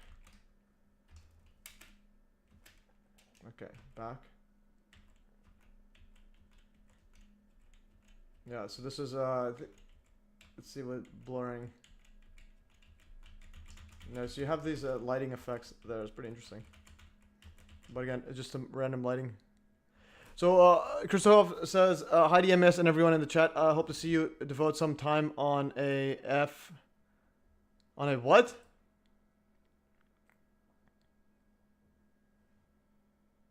Okay, and this was this program. This is photogrammetric triangulation of Jonas Japan photos. So what happens was, so he took all those Jonas the photos, and then with the timestamps, and then I think the motion of the I think with the motion of the motion of the plane that they were taking it on. I think that's how it was. Photos using creation, and then basically they would stitch over all of them together and in the exact same location, and every single photo matches. So it's literally someone traveling in a plane. So there's the first photo, and this is just a software that does this. If you have a bunch of photos, it can put them all together and where they should be relative to the actual image. And then it turns around, and then and every single one matches with the MH370. So so this photo triangulation is just it's like some magical software that can take the photos you took and then put them in the exact location of where they should be. And also, this is the kicker. Nothing is moving. When you do 10x speed, going back and forth, it's like as if nothing moves. All right, so that's epic. Okay, he says, good to use to devote some time to Ashton Forbes. And again, he also called, he called me out by name. And so it's like, or by Matthew Susan's guy. While he blocked me, and he calls me out. So you don't block someone and call them out, especially one that wanted to debate. And then I'm like, oh, okay, I might as well trash him in this video. So he says, Matthew Susan's guy's been platforming him. No, he's saying platforming Joe. This guy is on every single platform, and he's talking about platforming. This guy is on every single thing, and also Tim Pool as well. This guy is talking about getting platformed, and he's getting like millions and millions of views. So to illustrate this, I'll go back to this Ashton chat. So Ashton Forbes literally joined. So Ashton Forbes is getting this. This is, I think, one of the biggest, I think mistakes he made was joining the chat. So Ashton Forbes is on Jimmy Dore, on this redacted guy. He's on, he's on Candace Owens. He's on Benny Jones. He's on all of these. He's in Tim Pool. I forgot to include Tim Pool as well because I didn't realize he was on it as well. So he's on every single one of these guys, getting millions and millions and millions of views. If he was so confident to debate you, he wouldn't block. Yeah, he blocked after talking about debate. So that's interesting. Nobody does this to our sweet mouth. Yeah, that is true. Nobody goes after MES, baby. And then at the same time, he would join a chat that only had 43 people on, and to mock me, saying 53,000 subscribers, 43 viewers, while he's getting millions and millions and millions. It's kind of like, imagine Elon Musk joins my channel and says, hey, you're not getting any views because I'm calling him like a lizard or something. I'm like, what aren't you? Why are you going after me? All right, you're getting all these views, but the thing is, he obviously knows he's full well, he's a scammer and liar. Okay, what else do we have here? Okay, this is a giant. I want to go to the unhinged stuff right here. So, so I shared that link to the giant document, and then he thought that I made it. So thanks for outstanding work. As a thanks, note that the PDF document was made by this person. This is Michael Day, and he says, and this guy also helped. This is Ken J, and so on. And it's a live link. So when you click the link, it's always live. But also, he put screenshots of a lot of unhinged comments he made. So Ashton Forbes, decades of doxing, brigading, gaslighting, and abuse. This is a giant image. Okay, let's see here. Ashton Forbes, every accusation is a confession. It's always projection. All right, anyways. He says, go F yourself. Okay, what else? He says, you want a D measure. Okay, anyways, this is unhinged stuff here. And then, okay, but he also has an email here. Ashton lies at proton.me. Email him any further evidence of Ashton's pattern of serial doxing. And he did dox someone live as well. Yeah, what about the screenshot you have of admitting the videos are fake? Yeah, he says that he deleted because he's wrong. He says, so he's a promoting. So anyways, I deleted a post because it was wrong. I deleted a post. That's what normal people, when they're wrong, know they would also issue an apology. So this is the photo. We'll go to Ashton. Okay. Oh, this was, yeah, so this one right here. So MH370 statement follow-up. I've spoken with Kim.com and respect his advice. After having reviewed the raw images myself, I am prepared to make the following statement. The clouds image seems to be too close of a match to be coincidence. And again, he even admits that it was at least from 2016 that it was there. As a rational and logical person, I do not have a way to explain them matching to such a high degree. After talking with Jonas, I don't believe him to be in any malintent. I can no longer claim that the videos are authentic due to this evidence. Kim has agreed to make a payment to Jonas for supplying the assets that may have been used to fabricate a satellite and so on. Matt G, when you can't debate someone, disparage them. Yeah. But also, main thing is he avoids talking about me because it's like he doesn't want my channel and so on just to be seen by anybody. Okay, especially because 9/11 is a big one. It's not even about me. It's because I talk about 9/11 and he doesn't want anybody there. And I think this is a full statement there. This was a December, and this was a December, and so he deleted it. He deleted it, but I got it archived, and archived is December 8th, 2023. And again, this post right here, it's not even on archive.org. So it's not even on archive.org. So this is where it's also important to get it on a Hive blockchain. Actually, was it on archive.org? Yeah, I don't think it was. December 10th, 2023. Let's see if it was. Yeah, so it's not even on archive.org. I don't think it shows up, or it doesn't show up properly. So this is archive.org. Yeah, it's not showing anything. So luckily, I have this plugin that uses this archive.is, so I can literally archive anything. So for example, this right here, Judy Wood Keytam, or I'll go right here. Let's see if it archives PDFs. I click this one. Or this image, I can go and click this archive button and automatically archive. So that's why I single-handedly. Oh, actually, no, yeah, that's from archive.is. So archive.org still doesn't show anything. Where is it? Where's the thingy? Yeah, so yeah, see, something went wrong. Try reloading. So the archive.org, the one that most people use, doesn't even show it. So I luckily was able to save this one. So I single-handedly saved this archive, all right, just because I had that plugin. So again, download this plugin, guys. This is very important. Go to archive.ih. It's like Richard Gage has been called out debating and refuses. Yeah, Richard Gage as well. Richard Gage, he's an absolute psycho. It's like think about what is in the closets of these guys. How many skeletons are in their closet? To be this kind of psychopathic liar, like even when you're called out so many times, but this too, he also has this disinfo agent as well. The Professor Simon, he's a fake professor. He's not a real professor.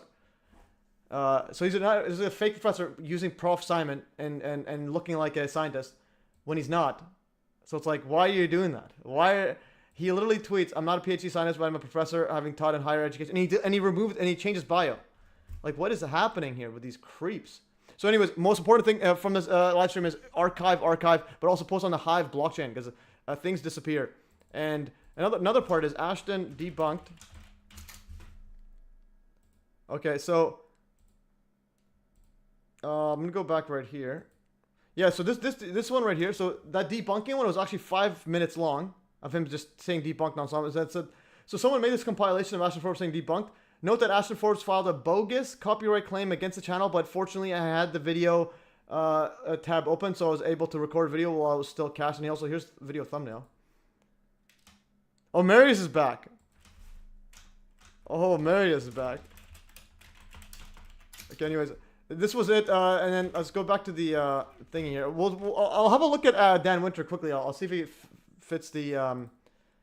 Okay, anyways, this is the channel that posted it. So he has 0 videos and doesn't have any content. He only had 1 video, and it was this one right here, but it was removed by copyright claim. I'm here for entertainment. So this video is unavailable. This is no longer available due to a copyright claim by Just X Ashton. Yeah, so fun story. I actually wrote the. Here's what I told the big channel on X. So, okay, James shared a post right here. What is this post? I'll have a look. Is this the moon stuff? All-in-one moon debunking. Okay, I'll have a look at this maybe later. Okay, we'll do some moon stuff here. Also, Rotary Motion just said some stuff about Pentagon stuff. Weapons nobody understands. Oh yeah, I saw that part. So he definitely knows. Okay, this I want to do the fun story part right here. Okay, and there's the fun story. Where's the fun story? I think I had a fun or story.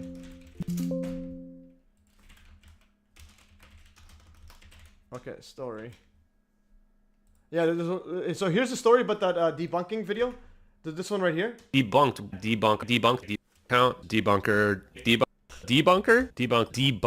And also, what link does this go to? File the bogus one. Okay, it's on Reddit. So someone shared on Reddit, and then the person deleted that video. See, it's gone right here. And then critical analysis. Someone and I said Ashton filed a bogus, bogus copyright claim. It's like fair use. And then. And then this person shared a link right here, and I said, Epic, that's my friend, shared my Telegram post. And then this person actually shared Norman's post. Yeah, Norman, he actually shared your post right here that he took, that I downloaded from Telegram. And also update, so here's the absolute fascinating stuff. So update, I had the tab open, so I was able to record it while it was still cached. Feel free to download and share on my Telegram. So going back into the debunk part. Yeah, so... or the fun story part. Okay, here's a fun story. Where did it go? Yeah, so right here. So fun story. I was away from my computer, but I had the video tab open because I was gonna watch it. But when I came back, I tried using an online YouTube video downloader, but it said video was removed. Fortunately, the video was still in my computer's cache as the tab was open. So then what I did was pull out Camtasia and just recorded it. So this video that you're watching right here. This video, and also the part where he deleted it saying that the videos are fake. Debunk. Are literally kept alive because yours truly MES. Debunkers. VFX. Debris VFX debunk. Debunkers. The debunker debunk the. All right, and also this guy posted this amazing disappearance of Malaysian ones on Odyssey. Interesting. You can't separate. Can't separate sheep from goats the same way you separate wheat from chaff. Yeah, that is true. So we'll set everybody on fire and see what happens. See who is, but you can't. If it was paper and nails, that'd be a good one. So just set everything on fire, and then the nails survive. All right, I'm gonna go see what else we have in the show. I do want to go over some moon stuff because if you see behind my screen, I have a vacuum chamber there. Whoops. How do I say it? Yeah, I have a giant vacuum chamber there. I was doing some vacuum experiments to prove the moon landing. So that was like the biggest plot twist that happened. All right, Ashton free energy scam. Ashton was so many. Yeah, he's on Jimmy Dore's show. The Jimmy Dore show is just mind-boggling. Ashton, Jimmy. You're going fiction from fact. You're going. All right. Let's go. I'm here for the moon. Okay, yeah, we'll go over some moon stuff. Okay, the moon stuff is pretty interesting. So Stephen F is has a big moon, anti-mooner. But again, it's like, it's very, very. Anyways, I want to go to this part right here. Ashton, Jimmy. So it looks like King Grifter Ashton Forbes is going to be manipulating time and space on Jimmy Dore's show on Monday, and he did. I think it was on Wednesday. Ashton Forbes. I follow. Yeah. I follow him on Twitter. I follow him too. Yeah. He follows me. We should have him. Oh, did you see the White House tech something guy who said we can manipulate time and space? Yeah, did you see that? Oh, I want to get. What in the hell does that mean? So you know that plane, that MH370. Yeah. So there's a credible guy. Ashton Forbes. I follow. Yeah. I follow him on Twitter. I follow him too. Yeah. He follows me. We should have him on if we can. Let's get him on Monday. Yeah, I messaged him because I have all these questions about it. Ashton Forbes. Okay. And he says that plane, they literally made it disappear. They have figured out how to shrink time and space and open up wormholes. And he has Those a video three of plasma it. balls. The three It's plasma balls. Yeah. And they create a magnetic field. It's like some weird trampoline effect. And, yes. Anyway, but I don't understand. That's not the biggest news in the world that guy said that. And he, and then Trump said we have all these secret weapons. Nobody. So do we have something better than hypersonic? So what that guy Ashton Forbes is saying, it's better than nukes. Yeah, I should say so. And that time manipulation. Yeah.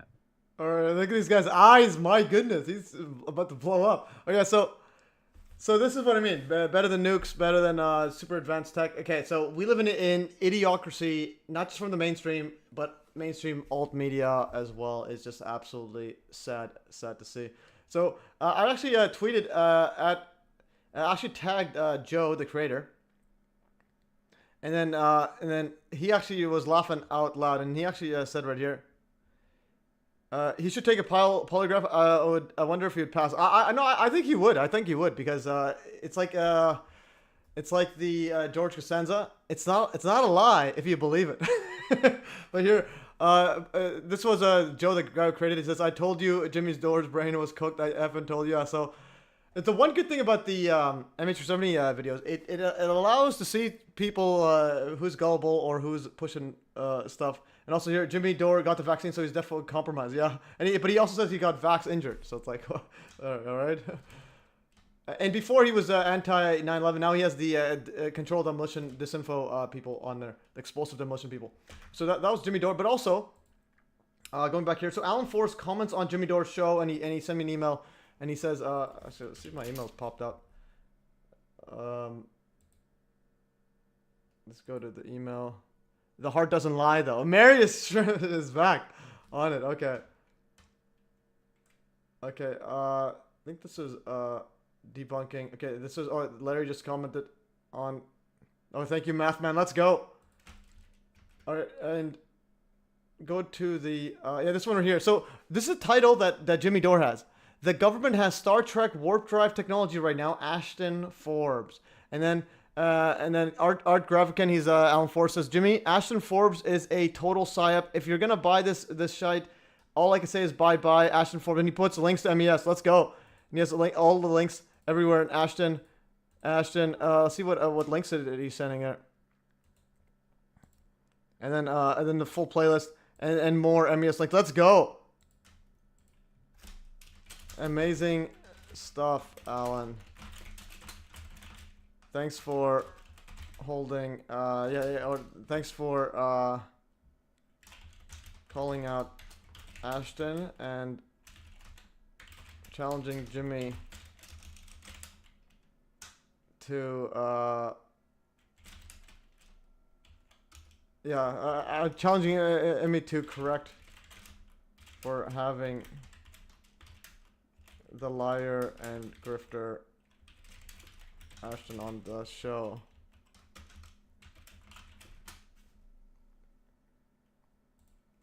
It definitely makes me discredit those who associate with Forbes. Greener, yeah, Greener is an interesting one again, but I think he's well. I have some questions, but I think he is on to he does cover some very interesting stuff, but I just don't understand what's going on. But anyways, I do think he's a good guy overall. I just don't understand what the issue with the Ashton Forbes is. I literally don't have a clue. So that's why I didn't put his image in there. Anyways, come see us on tour. We're going to be in manipulation of time and space. The reason why we feel gravity on this planet Earth. So he's an expert all of a sudden, like. Is because we're sitting on a giant ball of mass that's in this universe fabric that we call our reality. Oh yeah, Greener hangs with Jeremy Reese also, but no sign. Yeah, so Jeremy Reese, yeah, I don't understand. But also I think Bob Greener did say his dad was like a 33 or 32 degree Freemason, but he didn't want to be a Freemason. So that's interesting. Well, I remember when I first got interested in all this stuff.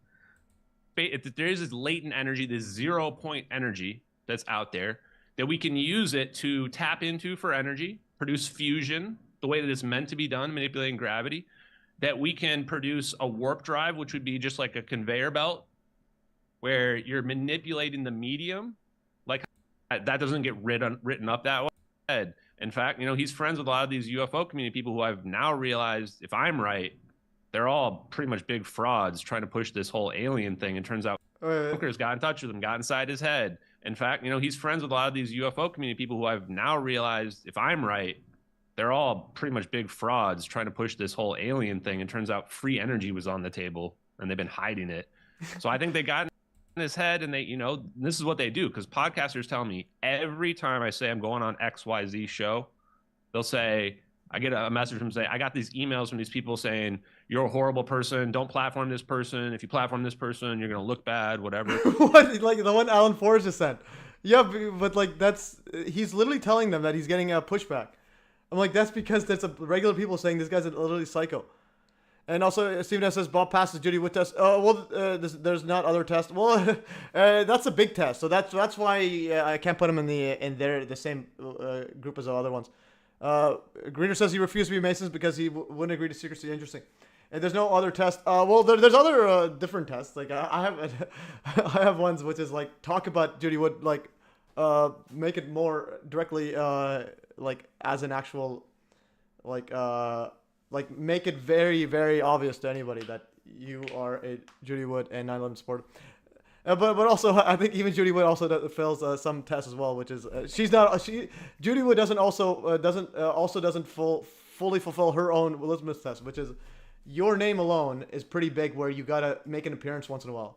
Like you don't need to just be in hiding all the time. So it's like what I'm trying to say is not everybody gets 100% on the Judy Wood litmus test. Even Judy Wood doesn't get 100%. Because like where is she? Like she's said multiple times to get on the show, but also. Anyways, that's interesting stuff there. Rotary, will he get his little plane out? Okay, the only thing that's 0 point is his grifting. Yeah, that's epic stuff. So like that's how I think he's taking horse dewormer, and you know they do whatever they got to on me and what have you. Going to go up 100-fold. You know, they're going to dig up. Right. I don't know what they dig up. So we're going to get to so longer ignore no longer. For me, I'm not. So for me, it'd be like kicking the can down the road, suppressing it. So for me, I'm not really in a rush to get this exposed on the biggest levels, because the moment it does and the mainstream media can no longer ignore it, those attacks are on me and what have you are going to go up 100-fold. You know, they're going to dig up. Right. I don't know what they dig up. So we're going to get to MH370. Yeah. Okay. And then let's see the comments. Did anybody else sees through this? Okay, what's interesting is most of the comments saying no one's ever been to space. Space is rational belief, and we are not on damn bull that's completely made up. Damn. Okay, so we got some flat earthers going ham. I'm gonna go over Jimmy Dore on YouTube. There should be more stuff here. Steven, if that was when she was a student at university. Interesting. Yeah. Judy Wood hit and run 3-year coma. I think she was biking. I've heard the full thing. I'm not sure. Was it actually 3 years? Or was it several months? I'm not sure how long it was, but that's the thing. These are questions I could ask her. Let's go to the thumbnail he made. So MH370 leaked video shows flight MH370 sucked into wormhole. Leaked video. Completely different angle. Okay, like this is on there. Okay. Let's see if there's anything. Okay, yeah, like you can't have the Epstein list, but here's this. Okay, so we got this fake stuff there. Jimmy blinked 3 times real fast. Needed help in escaping from the CIA. Interesting. Okay, sounds like establishment misinformation to me. Yeah. Okay. Yeah, guy tells me this BS. Yep. Unbelievable. I've only heard Andrew Johnson refer to it. Yeah, because I knew that someone was friends with her said that I think it was several months she was in a coma. Yeah, I don't think it was years. Malaysia Airlines. I think it was several months. What's interesting, so she was hit while biking. I was actually hit by a car while biking. So like, when to go? Also, this other part right here. It's something we got to talk about. Yeah, so he was also an anonymous as well. So he shares this one right here. Okay, these are the links that. Yeah, I forgot he was anonymous as well, getting 300,000 viewers. Flight 3. So we had that Reese guy, Greg. I think Greg Reese, sharing this stuff and talking about this another just random guy. Eagle. Now, if you Google against toroidal azimuth, which is basically. Let's listen how he describes quote the physics. Where's that Marius guys? Okay, we're talking about the science and the physics, the science right now. Let's play it. Monopoles actually begin to orient right towards the center as well. So we have all three monopoles orienting towards the center. Bob Grenier argued that what's happening here is creating an azimuth. Yeah, so now we got now he's referencing Bob Grenier. Okay, this is where you don't want to get involved in this. Which is basically your sphere around the plane that is then able to, see what we see from this macroscopic decoherence event. Here's the super slow. Macroscopic decoherence event. Let's go.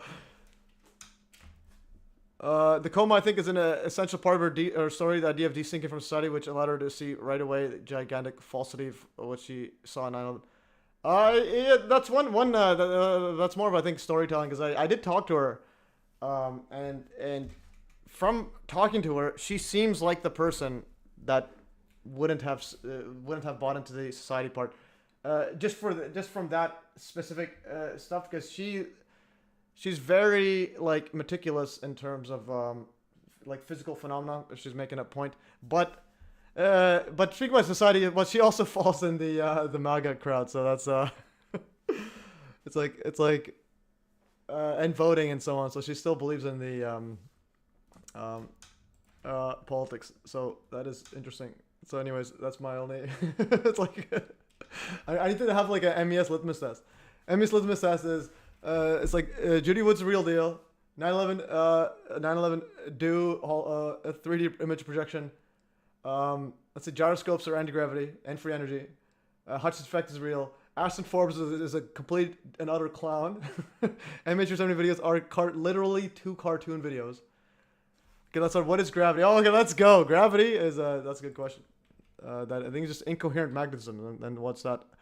I have several. I think one theory is very plausible. One plausible is like ether getting all matter needs to absorb ether, and that absorption is gravity when you're just sucking into ether.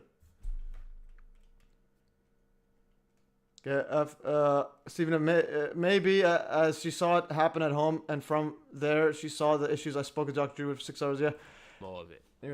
I want you guys to notice that in the final frame, this plane blurs as well. So they start to converge here. And then right now, we don't see any blurring effect. In the next frame, all of a sudden, the orbs are flat. This would show gravitational lensing. They're creating a very powerful electromagnetic field here that is even potentially causing gravitational lensing on this plane. Like if you were looking at a black hole with a star behind it, and you see this bent light come around it because of the huge gravitational mass of gravitational effect of the mass of the black hole. The plane is blurred. It's actually cooler than it was before. It's much more green now. And the size of the plane has shrunk a tiny bit. If we were to superimpose this over the previous image, you would see this plane get a little bit smaller. And so I actually have a picture of this if you're watching on my stream as well, where you can actually see it. The plane is bigger here. You can see the heat signature better. Next frame, it's blurred. We believe this blur is because it's accelerating already. It's starting to accelerate to the speed of light. And then in the next frame, it gets encompassed by our endothermic event. This endothermic event that we just saw is black in our thermal. It's actually cold. So in the false color IR, it looked white because it's a false color IR. They're using fake color scheme on that because it's a computer-generated image that is using that Sibber system. But in this one, we can see very clearly here, this is a cold, dark event. So this cold, dark event is endothermic. If somebody was going to fake an event, they would fake it as an explosion because there's no basis to even think to create this. Somebody that would have to fake this is going to have to understand physics better than most PhDs out there. In order to create the pattern that we saw, they're going to have to understand math better than most PhD math experts as well. So this requires a huge amount of creativity if they were going to create this. There's no basis to copy this from. So what we see here is this endothermic event that's absorbing energy. We speculated that this is potentially sucking the energy out of these lithium-ion batteries so that you can actually save this plane, prevent the plane from, you know, burning up anymore. Because the thing about these runaway lithium-ion battery fires is that the energy in them is what keeps them lighting up over and over and over again. It could also be that this event is so cold, with this cold event that we see here, that it is able to put the lithium-ion battery fires out. But again, this is speculative. Okay. Okay. So anyways, so he's saying this is like an this black hole dark thingy is so unique that a PhD physicist and mathematicians can't understand it. Yet at the same time, he says everyone's butthole looks the same. So let's see. Okay, let's contrast it from here. Wait, this is like checkmate times 1,000. The black actually does not line up, right? You see how it's not the same on the the edges? All dispersal patterns look the same. Did you know that? All dispersal patterns look the same? Wait, all dispersion? No. This is like saying that my butthole is your butthole because they're similar. Okay, let's see.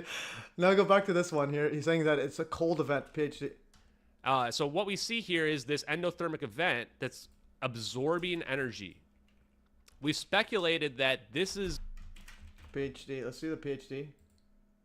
PhDs. That would have to fake this is going to even think to create this. Somebody that would have to fake this is going to have to understand physics better than most PhDs out there. In order to create the pattern that we saw, they're going to have to understand math better than most PhD math experts as well. So this requires a huge amount of creativity if they were going to create this. There's no basis to copy this from. Okay, so we need PhDs, experts, mathematicians, quantum physicists to make this. There's no basis on it. And then when he says, "Hey, looks exactly like this other one," he says, "Oh no, my butthole looks like my butthole." Let's see. Thank you, Danny. It's not though. You see that the black actually does not line up, right? You see how it's not the same on the the edges? All dispersal patterns look the same. Did you know that? All dispersal patterns look the same? Wait, all dispersion? No. This is like saying that my butthole is your butthole because they're similar. Dispersal patterns look That my No. This is like saying that my butthole is your butthole because they're similar. All right, so this PhDs. I want to go to the PhD. Most PhD math experts as well. So this pattern that we saw, they're going to have PhDs out there to understand. Would have to fake this is going to have to understand physics better than most PhDs out there. In order to create the pattern that we saw, they're going to have to understand math better than most PhD math experts as well. Okay, so we got that, and then we got this. Because there's your butthole, my butthole. This is like saying that my butthole is your butthole because they're similar. All right. Where's that Marius guy? Marius, can you admit this guy is off his wagon? Okay, guys, we have 45 minutes. I do want to get we'll try to finish up with the moon landing stuff, or save it for Wednesday. Okay, he's okay. So let's go. I think Rotary Johnson physical copies of his book. Let's see. The book is sold at cost. This is Dr. Judy Wood's book. Amazon has inflated the price. Money she does not get to get most probably discourage people from buying it. Yeah, no, all those in the chat if you're new here, get the book. Gary Jackson says Dr. Wood's book needs to be in all high school libraries. That is true. The field is so strong that it's sucking the truth right out of everybody. And then Stephen F. says, I think the book and research is a work of almost superhuman perspicacity. All right, let's go. Epic words. But it could be from the tariffs. The tariff situation making everything expensive. Anyways, these links, the guy, Alan Force, shared it with the other person, with the Jimmy Dore on his comments there. And yeah, this is the photo right here. He's saying that this whole punched out. This is actually a fake one that some guy named Punjabi Batman. And he gets 608,000 views on a clearly fake orbs punching out thingy. The actual one, since we're doing debunking, we'll go right here. Oh, this is MH370. Yeah, there's also the tariff situation. So anyway, so here's the orbs. The orb will be where I. So I made a video on this. I think I had a punch out. Where's the video? Yeah, and then make it bigger. Let's see, make the brightness not that. Let's see if we can contrast, some high contrast. Yeah, so there's going in and out. There's a thingy. Nothing actually happens. You change the contrast. There's nothing happens. There's no actual punch out. Yet he's sharing and getting viral by saying that the orb punch out. But this is actually a fake edit that some guy named, literally a guy named Punjabi Batman on Reddit made. So it's like unbelievable. So also go to the Amazon. Let's see what the Judy would, or actually buy Doctor or where towers go. I go to Amazon. Price is 68 euros, or the other one. This is hardcover. This is probably not updated. Let's see what it says if you buy. Okay, how do I buy? Where's the buy button? To buy volumes, buy at Amazon. This is worldwide, but for most outside, maybe better to use links below. Most outside. Okay, interesting. USA, eBay. eBay might be cheaper. Interesting. Check the eBay price, but Amazon is usually okay. 50. So I got $50 and then plus shipping. How much would shipping be? That's what's shipping 16 USD. This is US prices. My goodness. I think Amazon is the cheapest for me. Anyways, let's go where towers go. But either way, I buy it from it's 83 hardcover now. Wow, my goodness. Yeah, everything's just skyrocketing. And also, yeah, I think Stephen, if you said about translation, yeah. So Judy Wood doesn't want things translated. She wants everything like, just use her book, or she wants to read through everything. She doesn't want anybody else to just go even put it online and so on. So I think she, again, if you ask me, she doesn't get 100% on the Judy Wood litmus test. She gets like a 90%. There's still 10% more. Okay, here's a good one. He says, folks who Ashton Forbes says, folks, yeah, it's pretty scary. Apparently, it's too hard for some people to just be a good human. So also, speaking about Ashton Forbes, he also wants anonymity to be removed. So anonymity has empowered the worst type of people. I truly wish if we lifted a veil, the internet would become a much better place. This one, he wants digital IDs on the internet. So Ashton Forbes wants literally everyone on the internet to have an ID. Okay, anyways, so that's Ashton Forbes. Going over, do want to see some other stuff. No straight, curved, or arrows. Yeah, this one, your camera should be here. So the actual camera fits a 3D model where the camera is floating in the midair. It's not actually from the actual camera location of the drone. So it's like the entire thing is from every single aspect is just completely and utterly fake. For hardcover over 71. Dr. Wood is hesitant as she's not sure if the translation will be accurate, as she does not speak the language. So how would she know if the book is accurately? Yeah, but the thing is, her book as well is not 100% accurate. She's made some errors that she still has not corrected.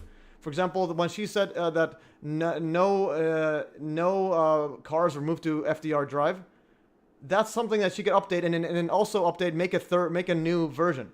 Like what I'm trying to say is she could do a lot of things. It's better than nothing. Like having someone, even if someone doesn't get 100% accurate, because her book is not 100% accurate, which is like, again, what I'm trying to say is there's small minor mistakes.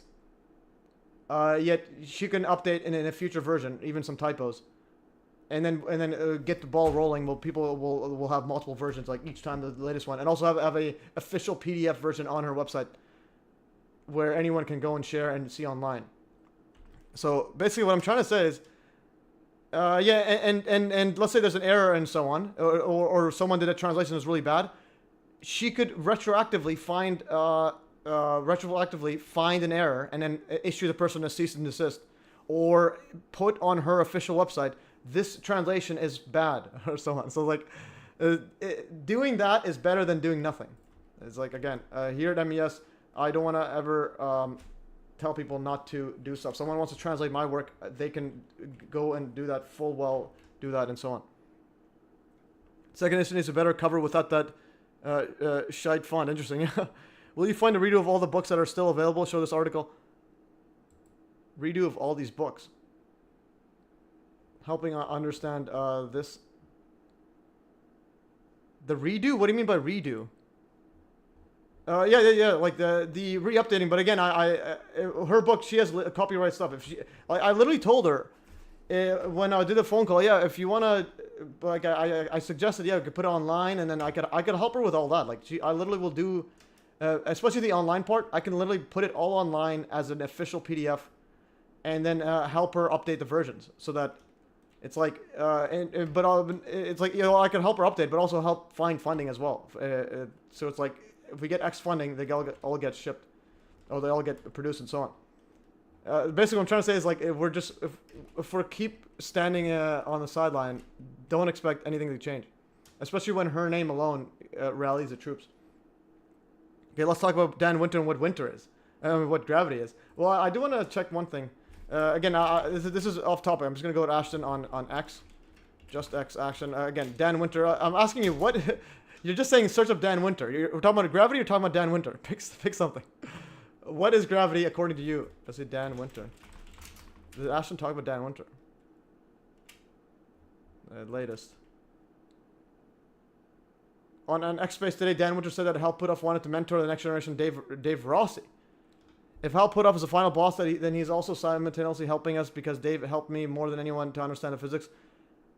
Dave Rossi, I got the ground state of hydrogen atom from Dave, who said it is from a friend. Hal's first ZPE. Interesting. So he mentions Dan Winter once. And so Dan Winter knows about Hal Puthoff. Interesting. Dan is gay and fake. Interesting. All right, I don't want to get a copyright. I mean, a hate strike thingy. So anyways, so he is very interesting guy. Okay, so he's rainbow and other stuff. Okay, so this other part, I gotta find that again. So Ashton actually graduated from high school in Singapore near Malaysia, and now also has U.S. military ties. I gotta find the exact one here. Ashton, CIA. So apparently, this was from that guy who made the document. Apparently, Ashton Forbes' father is Nathaniel L. Forbes and trains crisis management teams for international airlines and banks. And Ashton's cousin is CIA Director James Clapper. Look up Dan Winter in his book about implosion. Yeah, but again, these are stuff we could look into and so on. But like, is there any physical experiment? Does he have physical experiments, demonstrations? And the reason I bring that up is because, like, if you haven't seen my MES physics ones, Fractal Woman has physical demonstrations of her magnetic, like, hypothesis. And so show me one. Does he have a channel? Is there one thing? What is the best experiment he has? Look at the evidence. Okay, which evidence are we looking at? I do want to see Dan Winter. That's something, but again, this is kind of what I'm trying to say. Let's see Dan Winter. Who is Dan Winter? Is this the guy, Dan Winter? Fractal space. That seems plausible. Charged makes gravity. Charged vortex makes gravity, and so on. What is the main thing?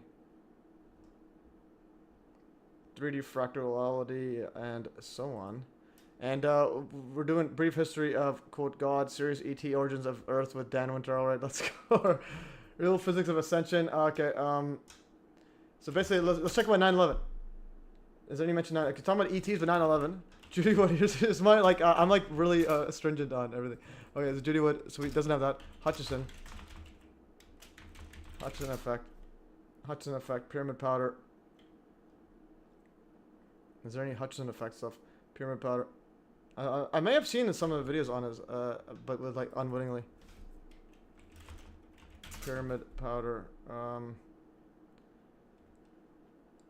Or it's a bit on the cosmic side there. I like practical stuff here. Anyways, so this one here, ironically, Michael Day, Ashton's cousin, was CIA Clapper, and I actually asked him.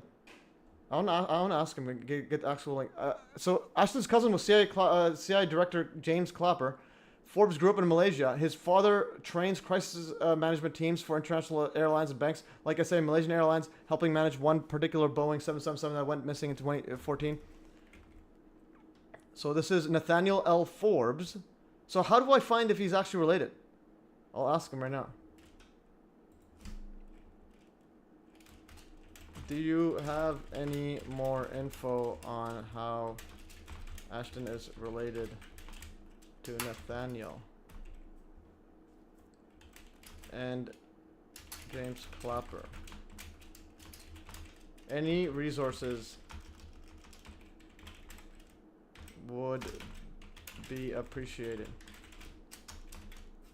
And the Malaysia, yeah, because I know he graduated from Singapore, so he's something definitely onto something. Anyways, I think we've covered this. We have 30 minutes left. I do want to cover some other stuff here. Okay, this Ashton graduated high school in Singapore.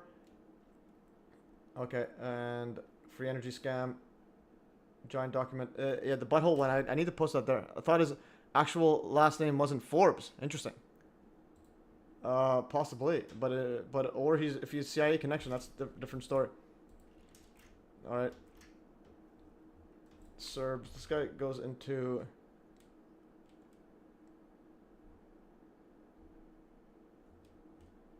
Let's see how this actually looks like. So this is another part about the MH370 psyop. It's to disparage conspiracy theorists or realists. This is he says this was made by the Space-Based Infrared System SBIRS. This is how this is the fake video, and this is how the actual photos look like. They look like this. It's like all black in this one. Actual Serbs photos. So that's how they actually look like. So the clouds will be moving infinitely more. Holy, yeah, the cloud's not moving. It's just big. You're not letting share it. What are you saying? Dan went to website. What is his website? It's like you're just talking about some guy. What does he actually do? What does he say? What is it? What is his thingy? What is the key thing? It's like talking about Judy Wood, but not talking about towers turning to dust. Okay, it's like what is the thing? Golden mean fractal thing. Dan's latest breakthrough website. Well, here's the links are there. Implosion group. Is that it? Here's your links there. I don't know what do you want to do? Implosion group. Okay, experiment. Golden mean, yeah, goldenmean.info. It's like, okay, yeah, it's like, okay, just speak something. Like I've seen something like this, similar to the Ken Wheeler and so on. It's a lot of just talking. No, he said his name. I said, hey, it possibly couldn't be real, just because the orbs. I just joke because orbs equals Forbes. Yeah, so orbs equals Forbes. I'm like, the name's probably not even real or something. But Forbes I know is like a big Freemason name. So Fractal U. All right, it's a breakthrough book. Let's see an experiment. But I wouldn't be surprised either or implosion or demonstration. Centripetal conjugate healing plasma. Interesting. Water implosion. Okay, I have looked at stuff like that. Anyways, yeah, so that's it. Again, I have 31 minutes left. Let's see what else we have on the random stuff, because we covered pretty much this. I don't know what else is there to cover. This document is just massive. Use Dan's science and you can make electrical orbs. You make it first. You make it first, Marius. Like, do something. Like, I don't understand what you want from me. Like, Flat Orbers is a better name for that crowd. Yeah, that is true. Okay, Fed. Yeah, that is another part. Oh, he put the Fed part in here. This is when I came across this. Ashton's struggling to keep his Acme.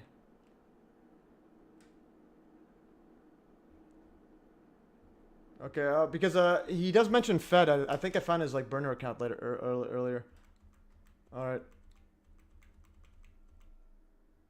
Okay, this is the one I wanted to see. So Ashton Forbes has since this is outdated, but it's probably more now. 163 tweets per day equals 6.81 tweets per hour equals 1 tweet every 8 minutes, and this was in 2024. So last year he was tweeting at an average 1 tweet every 8 minutes. Marius, you can take the okay. Anyways, it's like I want to put your time out for another just 30 minutes. Just done. Just like he's like you could take. He's like you could take the horse to the thingy. I'm like, give me something. Do something. He's saying you could use the science to make orbs. I'm like, are you gonna make an orb? Or are you just gonna talk about it? but you're the same guy pushing these fake orb videos. Those like putting two and two together. And this was the so the guy that wrote the letter is gonna win a Nobel Peace Prize or the get a Medal of Honor from the Forbes. Yeah, just like you can lead a person knowledge, but you can't make them think. Yeah, but also the guy's probably it's probably Ashton Forbes. That's probably Ashton Forbes' real account, Mario Schmidt, or his burner or something. Anyways, this is a. Don't like how they're just all screenshots. It's like give me something. Okay. Okay. Now I'm gonna go over some of the stuff, the random ones. This one I'm gonna save this one here. Actually, yeah, say PhDs. Okay, I'm gonna do a compilation of this one here and like back and forth, because this one is very, very clear. This is like as clear as it gets. He's just lying to the max. I'm gonna go butthole. 1, 2, 3, 4. Okay, Ashton says need PhDs to understand how to make butthole image. Like what? Like I don't understand that. That's the kicker. Okay, guys. So that's a bunch of random stuff. Now we have 28 minutes left, and I'm gonna go over some random stuff here. Let's see, there's some random ones. So yeah, I'm gonna sit down and then we'll go over that. This is on moon landing fakery. Is likely just like the flat Earth and MH370 psyops.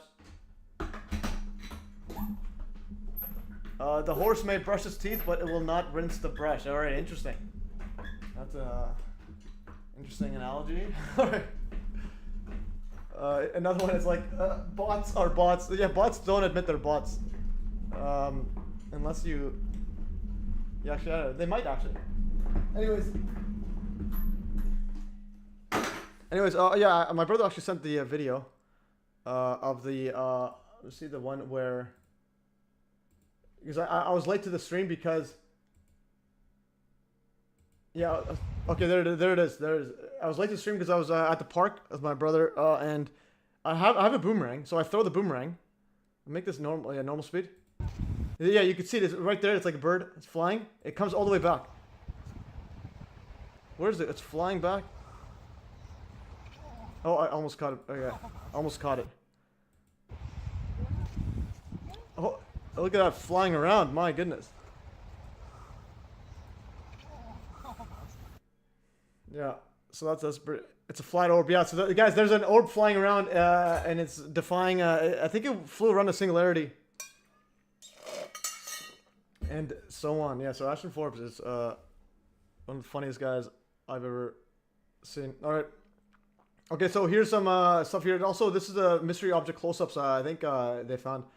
Okay, so this one here. So moon landing fakery is likely just a flat Earth, just like the flat Earth and MH370 teleportation types. There are literally too much footage with no glaring evidence of fakery. And this is I posted this right here. Again, the moon landing in its entirety obviously is a giant scam. But the actual going there, and the reason it's a scam is because advanced tech exists. Another closest encounter was a blurred kind. Yeah, I told my brother just come closer, and he wouldn't. He was far away when he filmed it. Okay.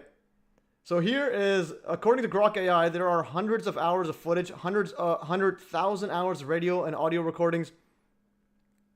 Okay, you claim the volume of pictures of videos itself as evidence. It's completely different from 9/11, where various public sources agree with Apollo. Everything comes from NASA. Wait, this is completely different from 9/11. It's not completely, no, it's different, not completely different. 9/11 has infinite videos and photos showing the exact same thing. What I'm trying to say is there's infinite, even regardless where the source is, infinite videos and sources, videos and footage coming, that show the exact same thing. Even if it's all from NASA, to say that hundreds of thousands of hours of footage, audio recording, photos, all are faked with one magical like entity, you're basically saying that they have some sort of advanced like CGI. Like industrial complex, like an entire CGI complex. The videos and photos do not agree. Well, that I've seen. I've not seen a single thing. Like again, it's nothing like 9/11 where it's like, and anyone that someone told me, I double check. Let us know if your brother wants us to give his opinion on the moon landings. If your brother, my brother, okay, and his opinion, okay, yeah. You know, I told them, like, yeah, it's like they haven't looked at it. They just take my word for it. That is true. I may be too stupid to understand what's funny in this video. Which video? Like, where are we going? Okay, so it's gonna be different in 9/11, whereas various public sources agree with Apollo. Everything comes from NASA. But again, it's like every footage and so on. There's also like, okay, anyways, I'll read the thingy. Just hold your horses. Send me any specific thingy. So here's footage notes. So footage. This is from Grok. So this is. It says that 600 to 1,000 hour estimate is broader than the 100 hour lunar surface figure. So there's literally 600. This is incorporating transit, orbit, and Earth-based footage. Exact totals are elusive due to on process, etc. The audio, there's 120 to 150,000 hour estimate, refines that earlier 50,000 hour figure scaling by scaling. Apollo's 11, 19,000 hours across all missions. There was a 3-year, it was Apollo 1 to 17. I think 1968 or something, all the way to 72. The photographs, there's 20,000 to 25,000 figures. And these are our lines. Yeah, and this is with NASA's archives. I'll read this thing right here, what I wrote. So according to Grok AI, there are hundreds of hours of footage, 100,000 hours of radio / audio recordings, and over 20,000 photos during the Apollo 1 to 17 moon missions. And this is on the way there, on the way back, on the moon, is all of them together. Faking all this, yet not showing a single major inconsistency that I've seen. I've not seen a single one that's like major. It makes it near impossible to fake. Obviously, we aren't being told the full truth of moon landings, but also a giant money grab. But the central claim of landing and walking on the moon is overwhelming. And I'll show you some more stuff. There's no way the moon landing happening, but again, not only do math geniuses and professors not understand this stuff, neither do I. Does that make me miserable the number of times I've come to that conclusion? We suspect your brother's ahead of you. No, they just follow what I say. And anyways, to give you an example, even people I look up to, the only reason I even entertained it was because Andrew Johnson firmly believes it was fake. And so Andrew Johnson makes an invalid claim about moon being impossible because of high temperatures. So here's one that he posted. I've seen it on Richard Hall's, and I have a vacuum actually, and I tell him he said so. So here, what I'm trying to say is this, okay? So again. We are arguing the conclusion. Let's look at the actual thing here. So this video by Andrew Johnson, again, the Andrew Johnson, the passes Judy with litmus test. He's a great guy. Have on my show a couple times, but this claim is just it's just too bad. It's just like it's just anti-science. It's like it's any mainstream person looking at it would put him in the anti-science conspiracy theorist person.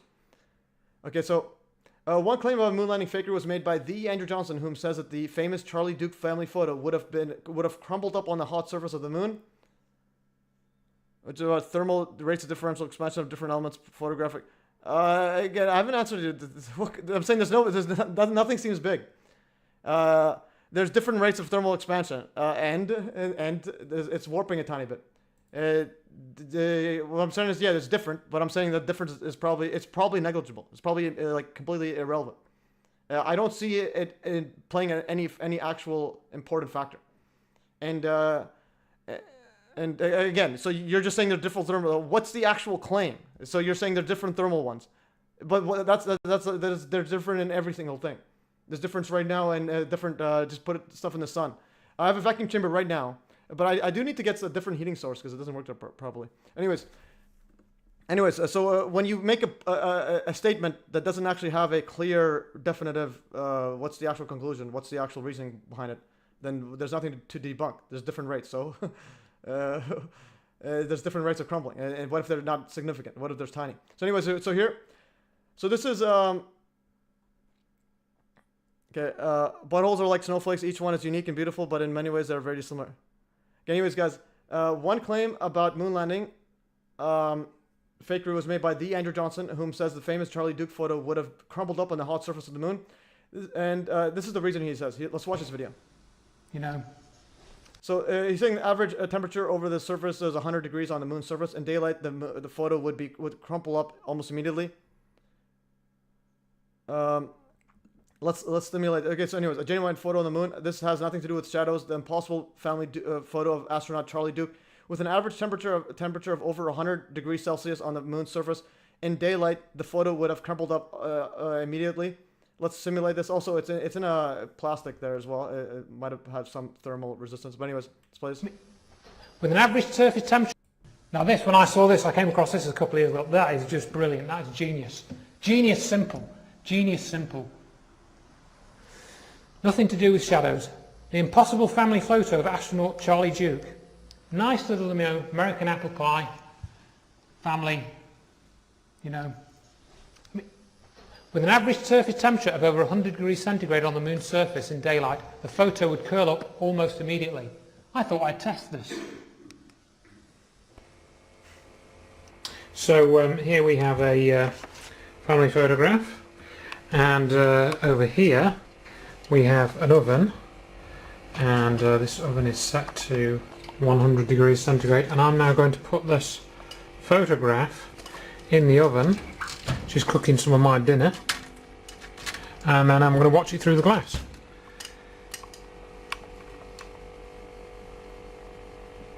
And that you can see that in very short order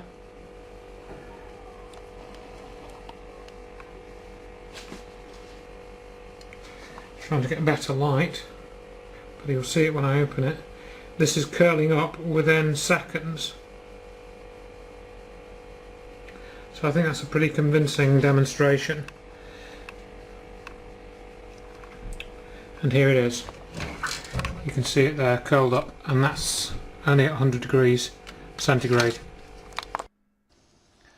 So that right there disproves that that was on a real lunar surface, because if it was, it would have wrinkled up. Simple. Notice how I was being energy efficient there, because I was actually cooking my dinner at the same time. Didn't want to waste electricity on this, I want to waste electricity on NASA, All right. Okay, anyways, yeah, so basically he's saying that it crumples up like that. All right. It's hard to anyways, yeah, Steven has just posted it. Just we'll just go one at a time, okay? What I'm trying to say is put an actual experiment and then put it anything near vacuum, and it likely will survive fine. So anyways, expect rapid bowing edge curl, localized delamination as the emulsion blisters, volatile plasticizers. Yeah, I think over long term, yeah, but I don't know if you hold it that long. Then 100 degrees C, the plastic sleeve absorbs full spectrum radiation from ambient to roughly 120 degrees Sully because of vacuum eliminates convective cooling. Anyways, it's like, yeah, no, but you're using the Grok AI, if you, which would say the same thing for the other way. But anyways, let's get in the so just avoid just copying and pasting on the chat. Let's just get this and this is within minutes according to 3. Anyways, what I'm trying to say is this: we got to one at a time. The more important issue isn't whether even it could survive. It's that this video by Andrew Johnson, this was, and he also brought this up in Richard Hall's one. This is 2011, but he should issue a retraction, because this is not how things do. So you're going after me and NASA and so on. What I'm trying to say is I'm trying to help you guys out, help Andrew Johnson out. This video, it will do much worse. This video when you show it to actual normies, it will hurt the 9/11 movement, the conspiracy movement, much more than you going after me. Okay, so Andrew Johnson's video doesn't work, but so what I'm trying to say is this deserves like a retraction. Okay, so even if the moon landings are completely and utterly fake, this video deserves a retraction. This bolsters the mainstream narrative. When you have stuff like this, you'll just have people that don't understand. Okay, for those in the audience, there's no atmosphere on the moon. So then, when you have 100 degrees, this isn't getting heated by the actual moisture. So there's barely anything going to touch it. All right. And the other part is, so when there's no atmosphere, this is not going to happen. And so here's what I wrote. So So this is not necessarily the case since the moon has no atmosphere. That's the most important one. No atmosphere. There's no actual like the hot air touching it. So to effectively transfer heat, hence no oxygen for burning via combustion. So it won't even burn. The heat is not going to even transfer properly. The dust also acts as an insulator, so it's not even on metal. So if you have it on something like this, it's not going to even get heated much. And it's also inside plastic. So he has it by itself, not inside any plastic. Yeah, so hence there's no oxygen. The dust also acts as an insulator and does not transfer heat that well. The paper was also likely in heat-resistant plastic, further preventing any significant heat transfer. While I couldn't find a direct comparison of heating paper in a vacuum chamber, and that's why I have it in my background, I might see if I can do it right now, or do it for Wednesday. I just want to see how I can connect my phone to it. Even when a high-powered laser is shined on it while inside vacuum, nonetheless, this is a much better illustration than Andrew Johnson's own experiment, which is a photo directly on metal with no plastic covering and no vacuum. Interestingly, the actual Charlie Duke photo does look a tiny bit warped. So if you're saying thermal mumbo jumbo, here's the actual photo. Here it is. It does look like a bit warped. So you're saying it's different thermal expansions. Yeah, and that's probably accounted for. There it is. There's different thermal expansions, hence why it's bent a bit. So it's like, what else do you need? And anyways, Grok is very sensitive. You need to use the right prompts. So yeah, you could use a lot of stuff. Yeah, what I'm trying to say is an experiment overrides anything. So here's an experiment this person does. Hey everyone, welcome back to Cody's Lab. So in this video I'm going to be igniting several different materials inside of a vacuum chamber. But first I'm going to be starting with some brown paper at normal Earth atmosphere. As you can see, I'm lighting it with my laser and I'm easily able to ignite it. Okay, let's close the door, pump out the air, see what difference it makes. Now that most of the air is gone, let's shoot it with the laser again and see if it still ignites.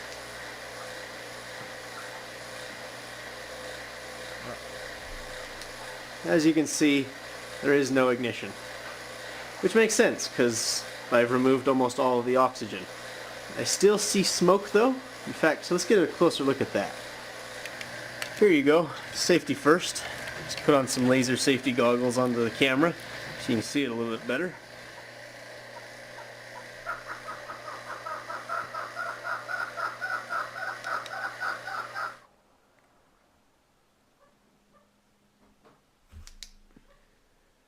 Okay, let's see what happened to the paper. So the paper was definitely charred by the laser. You can see it's blackened and in many cases completely burned away. But I wouldn't say this is burned. Rather, the laser heated up the materials that make up the paper, mostly cellulose, to the point where they pyrolyzed and broke down into their constituent elements, mostly water vapor, CO2, and carbon. And maybe some other oils and stuff, which was propelled out with the smoke and is now stuck to all the surfaces inside the chamber here. All right. Yeah. So so again, notice before it burns and then afterwards it doesn't burn. Okay. There's the burning. Lighting it with my laser, and so I'm easily able to. So look how easily it burns. Afterwards, it just like literally just like melts or charges up black. So. And Steven says, what torr level can your vacuum chamber reach? Yeah, I'm not sure what how much it could reach. And the pressure meter is broken. It doesn't even tell you. I think relevant for outgassing. Again, I'll have to see something on the outgassing. Like with vacuums, I don't think the big difference in the amount of vacuum was that significant. And Matt GM sub this channel. All photographs of the period would require gelatin, which contains water, which would be stripped in a vacuum. But again, these are like details. I don't know how accurate that is.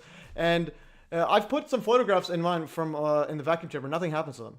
Like literally nothing happens. And the outgassing from the that website you sent, I'm pretty sure it's if they even did it right, it's just from the that UV lamp like shined directly on the film. I think that's what its main reasons for. All film, not photographs, all film. The film had gelatin, and again, I think gelatin probably wouldn't do much. So I've played with vacuum chambers a lot. Nothing significant happens besides like stuff get bigger and so on. But anyways, so this Charlie Duke one, I have it in the back. We'll see if I can connect my phone to it. The photo doesn't matter. The video recordings at the point a camera with film cannot withstand the temperatures of illuminated part of the moon. In fact, it can't even record above. Again, I highly doubt this. But the other part is this. Even if it doesn't, so now you're saying that there's some sort of super advanced it's like CGI of Hollywood complex. That is just literally better than anything you've ever seen in Hollywood ever. Between external, but again, I need an experiment. Outgassing and so on. I just want to. It's like these are all little tiny minor things. This is a big thing. So this one here, Andrew Johnson got this one wrong. Okay, this is a big one, and it's like everyone's attacking me. It's like don't attack the messenger, attack the actual message.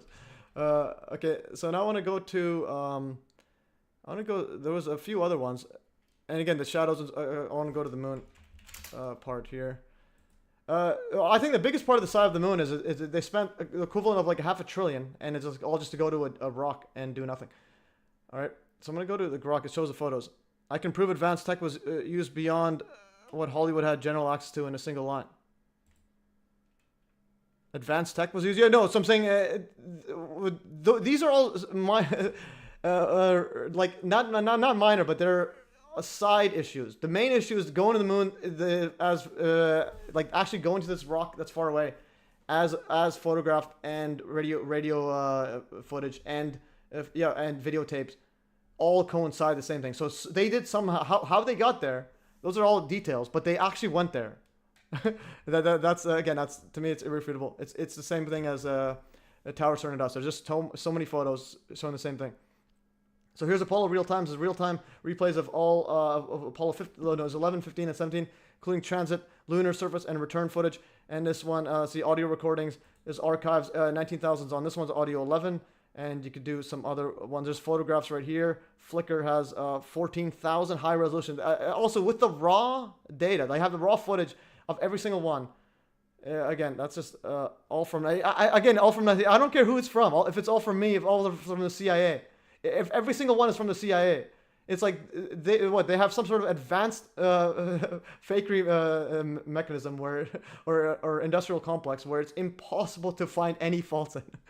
All video are fake. Again, show me one video that's fake. That's what I'm trying to say. Show me one instance where you can actually like write home. The closest I've seen was that photo with what I think is just manual enhancement, not actual fakery. This is T minus. I think what else? Where's the Apollo level? Leading up to the ignition sequence at 8 point. So what I'm trying to say is there's a bunch of recordings here as well. It's similar to the 9/11 one. 9/11 has a whole bunch of radio communications between pilots and then so on. Those ones aren't just randomly fake. Sima King reporting for booty. RFK Jr. Ashton Forbes, Nakash Patel. Okay, we have Tim Brennan. Anyways, what in the world's going on here? Yes, they had advanced analog technology at the time, and there are 100,000 faults. We need a group video call with all the peeps in the chat. That'd be pretty cool. What about the sound delays being too short to reach the moon and back? I need to see it. I haven't looked at all of this. What I'm trying to say is every single time someone sends me something about it, I look at it and it does not line up. It's like the mainstream is probably more accurate. They've advanced. It's similar to they had the reflectors on the moon.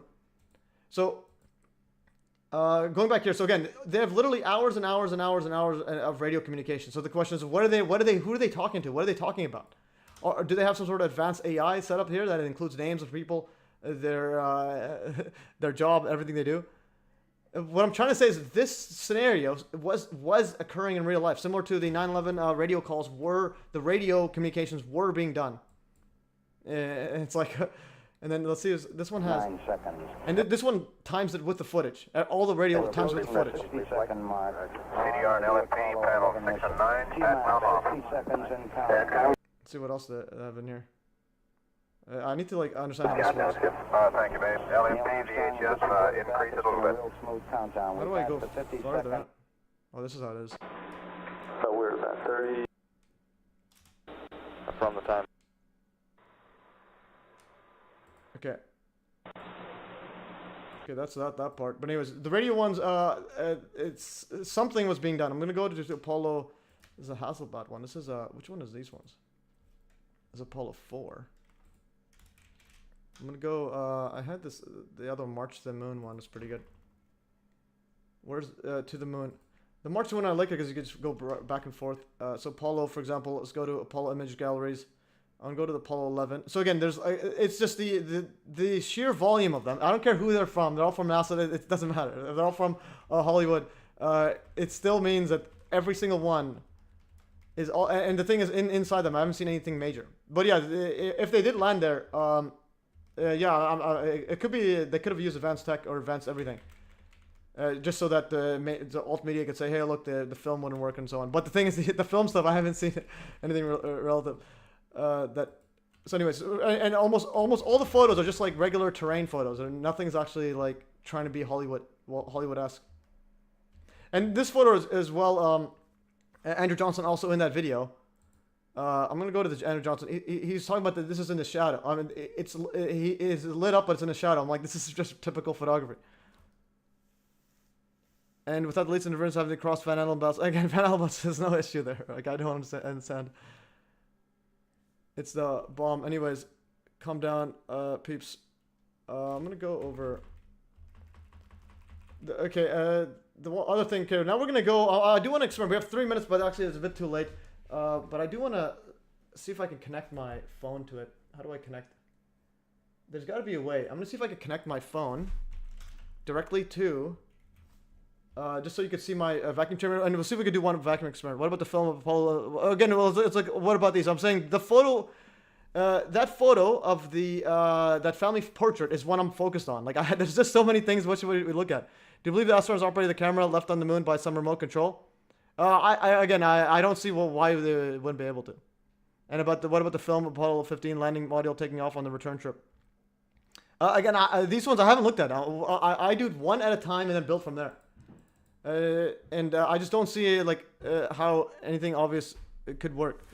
Like, I'm just saying that I don't see any actual reason why they wouldn't, unless there's something glaring. So, for example, this one right here, the one I'm interested right now, the one I'm literally focused on is this. I want to recreate this in the most relevant conditions, and I believe this could be done very easily with a vacuum chamber. Because of the delay, and how long is the delay? It's like, okay, what's the delay? And they literally said it was a delay just a few seconds. Like, I don't know. This isn't an issue. Okay, we'll ask Grok right now quickly. And that's what there is. An issue. Yeah, to me, there's no major issue. Okay, there's a tiny issue. Like, who cares? It's like you're yelling at me for some reason. Okay, what is the delay in communications from the moon to Earth during the remote controls in Apollo program? It's like, it's just a delay. Like, I need a lab quality vacuum. No, you don't. You just need a regular one. What I'm trying to say is, in just a regular one is good enough for my purposes. If now it's like you need a lab quality one. Now we need like it's similar to virology. It's like, do we need an actual? No, you just go and someone has COVID, go and stand in their face, and let them sneeze at you. Nothing's gonna happen to you. Went over CIA NASA documents which discuss advanced tech used for accelerated space travel. So, how many seconds spare fuel do you think officially the moonlander had to get back into orbit? Spare seconds. I don't know what the seconds spare fuel. I don't know what the question is. I don't know what these. I'm literally focused on the vacuum chamber, and I think the vacuum chamber is good enough because the difference between like a near perfect vacuum and an almost near perfect vacuum a perfect vacuum and a near perfect vacuum isn't big of a deal because you're taking a lot of the air out. It's just like it's like a few molecules versus an even less molecules. You need the highest vacuum.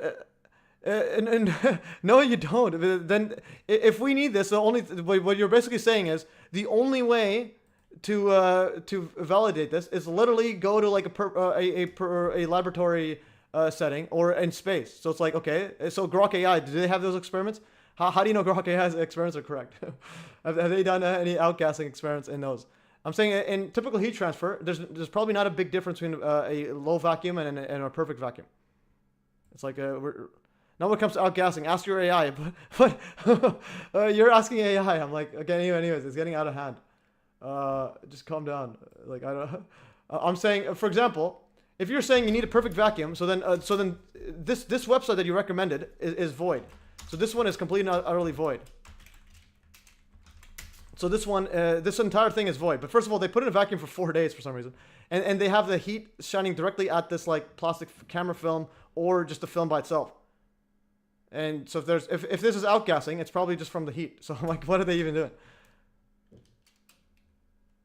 They often mirror observation science stuff. Read Boniak, the level of incoherence of the recordings on the moon is extraordinary. They often mirror. What in the world? You can achieve more vacuum levels on Earth. Yeah, I know, but it's like I have a vacuum, and you're telling me don't do it. Do a better one. I'm like, it's gonna be you can get results from any vacuum, and then see what happens. And then if you want to get an even better one, do a better one. Okay, this was done with it at a 6 vacuum. Yeah, but what I'm trying to say is the main issue isn't even the vacuum. The main issue is they're putting the heat directly at the film. The outgassing is probably from the actual heat, and there's no video of it. Is there any video of them doing anything? Judy Wood mentioned how the moon landings had to be fake in her assessment. They could be, but it could be not. But she also says that the January 6th wasn't staged. She thinks that January 6th was actually like leftist were like Biden people were trying to fake it for Trump. So it's like it doesn't matter what you want to. So you can get results using undeveloped photographs. I have some undeveloped stuff here, but anyways, Stephen, this is past the 4-hour timeline.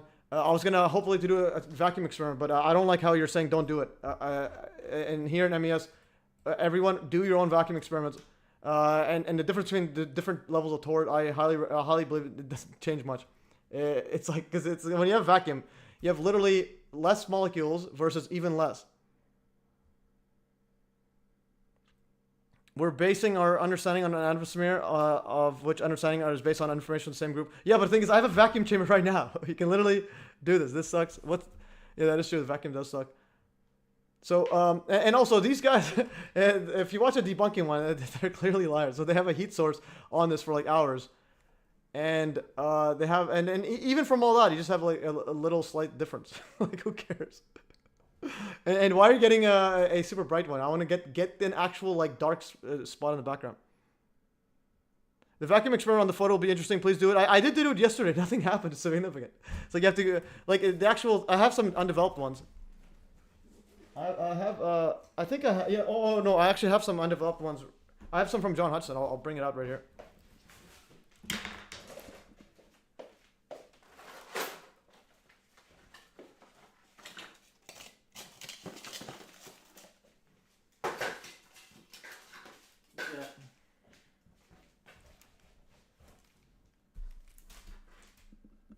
So, anyways, Steven, just for next time in the chat, when I do an experiment, just let me do it. Just stop chiming in with your opinion on how it's not a perfect vacuum. It's not good enough. I'm like, oh, go find one that's good enough. These guys don't have a perfect vacuum, so it's all void. Like that's what you're saying. But these guys are void because these guys are, first of all, they're liars. But also, I have a bunch of undeveloped film that John HUDSON gave me. This is of his lab from like way back. I think it's. Yeah, these are pretty interesting. And I'm actually going to do an experiment right now. We'll pull it in the vacuum right now. I'll while it's on there, I'll see if I can connect to it. Anyways, I'm going to aim it at it. Let's see if I can aim at it. Okay, there it is. Okay, I'm going to just turn this on, put it in there, and see what happens.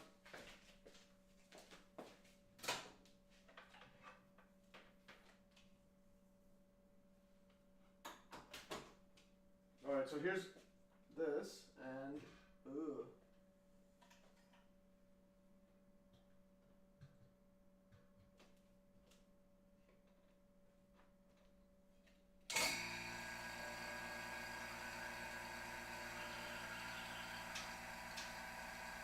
Alright.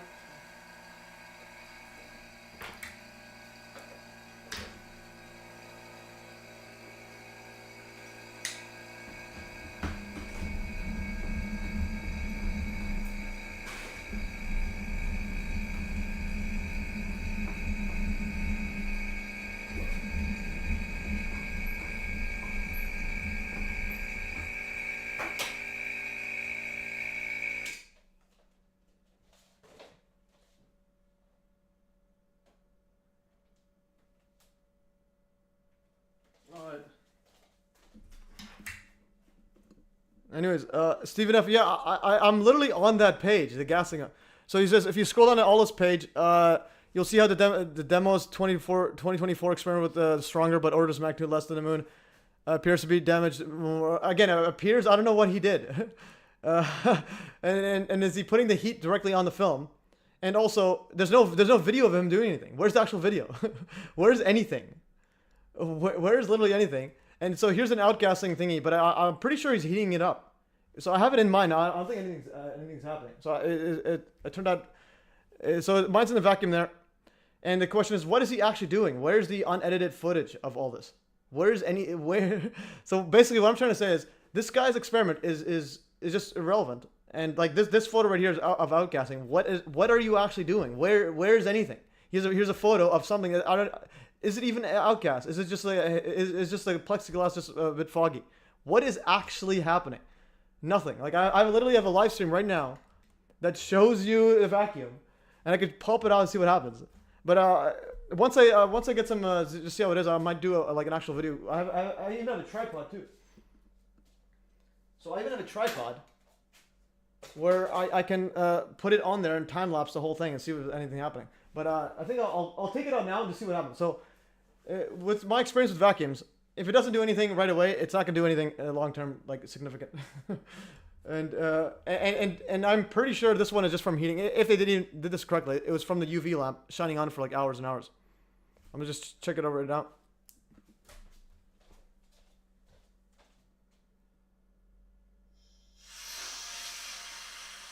Okay.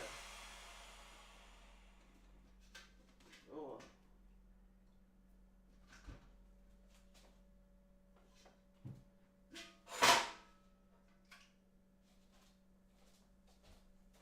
Okay.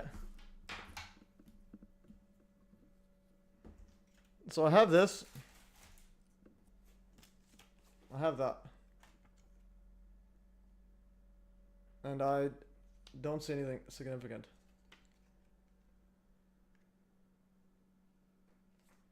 Let's check. I'm gonna get a photo. Okay. Chat's on fire tonight. Yeah, that is true. Yeah. Okay, so what I'm gonna do now is I'll take one that I didn't put in the vacuum, and then I'll take a photo, and then I'll take a photo after, because I don't know if anything happened or not. I didn't remember. I'm gonna do this right now. Okay, so you guys can see. I'm gonna take a photo. Those are developed photos. I don't even, what's a developed photo? This was, he says it's undeveloped. He says I gotta make it bigger. I can't even see it. Those are developed negatives. Okay, well, but now it's all something. But anyways, I don't have a regular film. I just have this. They're not developed. Okay, so what is this? What's the difference between the developed film and this thing? So these are developed negatives? What is this thing? I'm not an expert in photography. I'm just I'm thinking, you have to realize, I am a practical guy. I see something, I do it, and then I'll follow from there. But nothing will happen, is what I'm trying to, like, stress. I'm going to put this right here. Okay, these are developed negatives, apparently. Okay, we'll put a bunch of other photos. I have some other things. These are, like, film. What about, okay, this one? Because I put them in yesterday, some other ones. Nothing happened. Some other photos. Where's the other photo? There's the one. Yeah, I do want to experiment here. Okay, so this one here, this one's of me. I'm gonna take photos of these. These are gonna be, okay. Okay. So anyways, one way of doing this is you just put a bunch of material in there and see what happens. So you can literally just put a bunch of different material.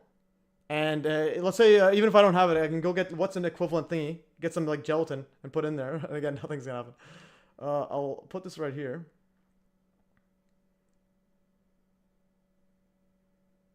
Okay, I'm gonna put this and this in here.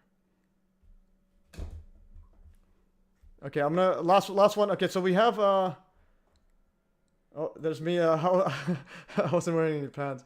All right. Anyways, so here's this one. This is what John HUDSON lab thingy. Anyways, what I'm trying to say is, if you have some film you want to send me some film. I'll tell you, you should buy 2 fresh rolls of film. Take near identical photos on both rolls. Keep them one as a control. Oh yeah, that's something we could do. I will have a look at that. Send me a link of which ones I should get because I don't want to get it. Then all of a sudden you say, oh no, it's actually doesn't have gelatin or something. Send me or send me a link. A link to Amazon of cheap rolls.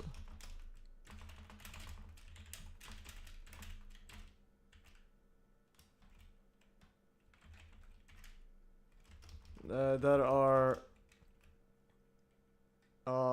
adequate. Adequate. All right, that's good enough. Oh yeah, just send me something that again, instead of telling me no, this is not that, this and that. I'm like, okay, like, why don't you go tell all those guys that? It's like, why are you telling me? I'm just some random guy that's willing to help you guys do experiments. Okay, there's me, and there's this. Okay, and do you have a film camera? No, I don't. No, I just have a phone camera. I have a phone. I'm gonna do it in the extreme conditions. Besides the heating one, the heating one's the only one that's gonna do anything. Okay, I'm gonna put these in. Was this the one? No. This is the one. Okay, there it is.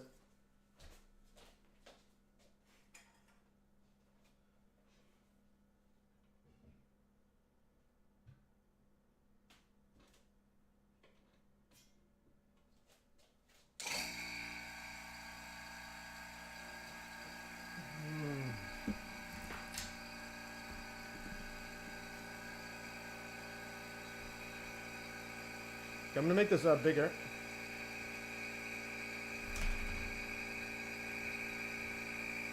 Okay.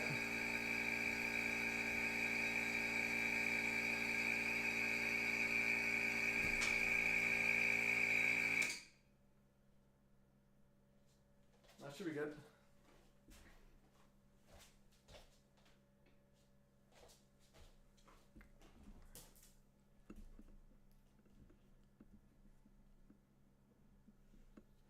All right. In fact, so okay, we need someone to take photos for you and send it film reels. Yeah, you could do that. My friend might actually have it. My sister-in-law might actually have it. Well, it's good to question things like this. No, yeah, definitely. But what I'm trying to say is, this is what we should hold everyone to the standard, not just NASA. Okay, like not just NASA, but everyone, especially the ones that are saying it's fake. It's like they need to have something, okay? But the experiment one is the most important one, showing a actual demonstration of something significant happening. Because like because another one you mentioned before about the pressure. I'm like, the pressure is literally completely insignificant. So here's another one about the pressure. When I said the soda can, so there's another one that yeah, Steven, you sent earlier. You've done more important shit lunar arguments debunking. You've done important shit lunar... yeah, no, that's what I'm trying to say. It's like, at the very least, I'm trying to say that there are liars, like Bart Sabrell is a liar. Andrew Johnson, I think he's just mistaken. Because he initially believed in the thermite stuff. And he was, like, for a couple of years, he was helping Stephen Jones and so on. And until he realized Judy Wood was right. So what I'm trying to say is,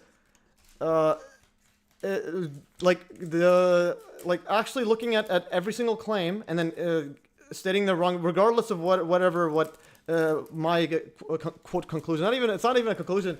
It's just more saying that I'm leaning towards, yeah, it's real, because there's just too many photos and videos and so on. But it doesn't negate the fact that, yeah, you might be able to find something that proves that at least an aspect is fake. But at the same time, we also show that anyone else is saying it's fake, but using fake arguments. Those people need to be corrected, and also figured out if they're like purposeful lying, like Bart Sabrell. So for example, here's the soda can one. Why can't I just find anything? What is happening? Am I even in the or pop can? Oh, pop can. So this is the pop can, because we were arguing about PSI difference. The lunar module, there's a couple things we need to first, because you sent a photo saying that there's a distinction between PSI difference, which you have schooled me on with the soda can example, and difference between extreme vacuums. Some effects only appear at a tail. Yeah, that too. But the other part is there's difference between pressure, outwards pressure, and inwards pressure. So like for example, this one right here, this is just regular air. Air is super powerful, it's just 14 psi around there. And then in a vacuum, in compression, it's strong. So, this material, even though it's steel, I'm just gonna play this sound. This is an implosion. So an implosion, all you're doing is crumpling the thing. So something getting crumpled is very easy, but something having to expand outward. So if the pressure was inside, you're gonna need a whole lot more pressure than this 14 psi. So you only need 14 psi of air to crush this. Just all you need a little imperfection or dink, it will get crushed. But if it's on the reverse side, you're gonna need a whole lot more than the external one because you need to actually stretch the steel. And even if you break it, you're just gonna have a little hole. The rest is not gonna do it. It's kind of like a balloon. Like a balloon is very, very easy to. Yeah, it's very easy to crumple by itself. Anyways, so and the other part is this one here. What is the how much psi is an airplane pressurized at during cruising altitude? You can blow a 200-liter steel barrel out with I'm not sure what that means. But basically what I'm saying is if you have something if you have a container, it's very strong getting pushed out. It's very hard because you really have to like rip the steel off. But if you're compressing it, all you gotta do is have a little dink and it will just crumple on its own. So an airplane cabin is typically pressurized to maintain an equivalent altitude of 6,000 to 8,000 above feet. So this corresponds to a pressure of 10 psi, and then versus the normal is 14.7 psi. And then the question is, what is the pressure difference between inside and outside plane in cruising altitude?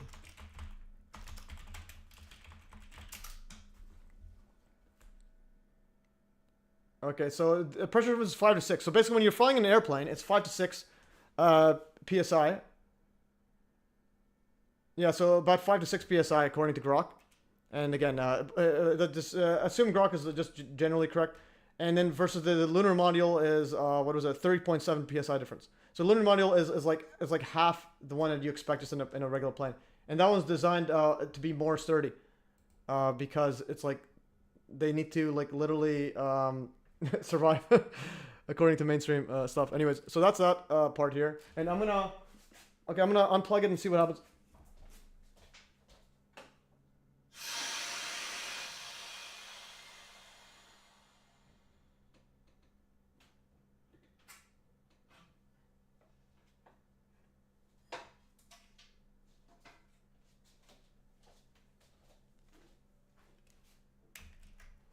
Okay, I'm gonna get to some white thingy here.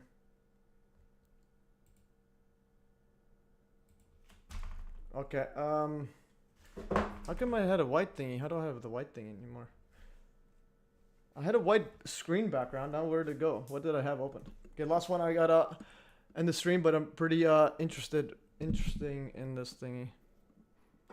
There's a 5 psi difference between a module and lunar surface. Allegedly, it was 3.7 astronaut suits and lunar. It's in a module and lunar surface 3.7. Yeah. Just because the conditions are not as extreme people think. It's also because the gravity is much less, like 1/6 or something. I don't know how much. But anyways, what did I post right here? Go to the. Why can't I see anything on this? Okay, so what was the thingy here? What is this background that I have this white thingy? Oh, was it? What is that background? Oh, it's right here. Okay, there it is. Where's the photo? I don't think anything happened. Okay, so this is this photo, and I'll post it there.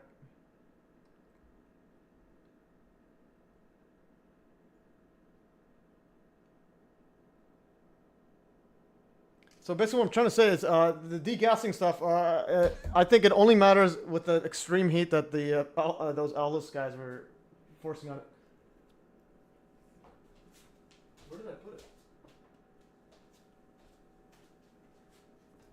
Where's the selfie one? Where did the selfie one go? I lost my selfie thing. Okay, I can't find. Oh, there it is.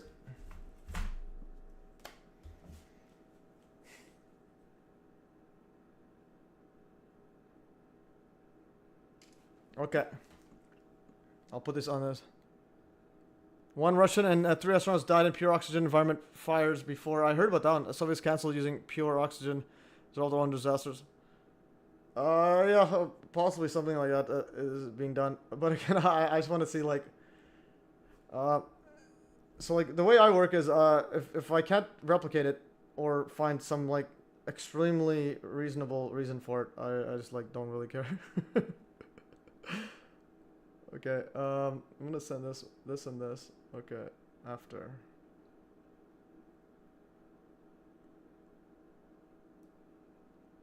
Okay, so this is after vacuum, before vacuum. Okay, now let's go back to this thingy.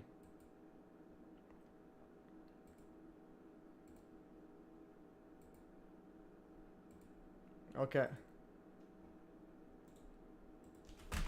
Before vacuum. Okay, so this is before vacuum. After vacuum. I literally don't see nothing. This is before. This is after vacuum. Before. Like I don't know. So, but the thing is, you also don't see anything significant. And this is just like regular film exposed and or photos exposed. The other ones will be inside their actual camera. This is the other part is the camera. So like all those guys, like they literally, what are they don't film it, like, or they don't record it, they don't show they don't even live stream it, they don't do anything of their vacuum stuff. They put into some plastic stuff here, and they do the extreme heat for no reason, and then they don't even explain how they get this degassing stuff, and then but then they don't even show that it's compare this to the NASA one. They're saying it was in a metal container, and then they removed all the plastic parts, made it all metal, and so on. So it's like. And then, so the film is in there somewhere, and this is all reflective metal, so it's like, it's not even gonna get that hot anyways. So it's like, what's going on here? And the heat is the biggest component, I think, of degassing. So if this is a real photo, and not just some plexiglass, whatever, and why is the film by itself there? Is it all heating? Does Demo said he filmed it, it'd be good to contact them. Heat was used to simulate sun. Yeah, but it's directly on it. That's not how it works. To simulate the sun, you need to put this in this metal one, and then shine it on it. Now you're gonna have a reflecting. So then when I asked Rock, the average temperature is probably 50 degrees that it was able to reach inside, not 100. So you're not getting anywhere near 100. You're just getting literally room temperature, like room temperature heat. And the heating is different because it's literally getting hitting it off on it, and they probably have some other sort of mechanism to not transfer as much heat to it, to the inside. So it's like, what I'm trying to say is when I see these two photos, and then NASA, I'm like, well, I'm gonna be a NASA. I'm on NASA's side on this one. It's like, so even though we're getting all the stuff from NASA, they're better than these guys. So what I'm trying to say is NASA is more believable than these guys, and that's not saying much. No, that is saying a lot because NASA is a clown show. NASA's an absolute clown show. And also, I wanna end off the other part because again, it is a big money grab, but also. This part right here. If you can get contact all this guys, because I contacted Bart Zabrella, getting him on the chat, and he didn't reply in a while. So, I have GPUs which hit 110 degrees. No, but that's internal heating. Your GPU get it, make it a reflective surface. Actually, shine something on it. What I'm trying to say is the sun is actually shining on it. That's the heat it's coming from, and that's where the heat's coming from. It's like literally on. And then off that the setup there. So your GPUs is not the same thing as getting you're getting heat from your computer. Jared White, but yeah, I knew. So Bart Zabrella emailed them saying, "Hey, get on the chat."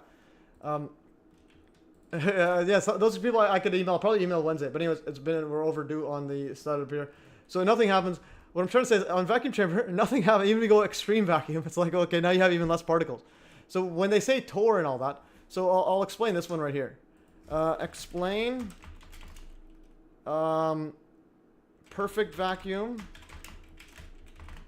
vs let's say what was it, 10 to the negative 17, or what is it, TOR? Tor -6. Okay, these are -6. And Tor vs Tor -6 vacuum in terms of number of particles per what? Per 1 centimeter square.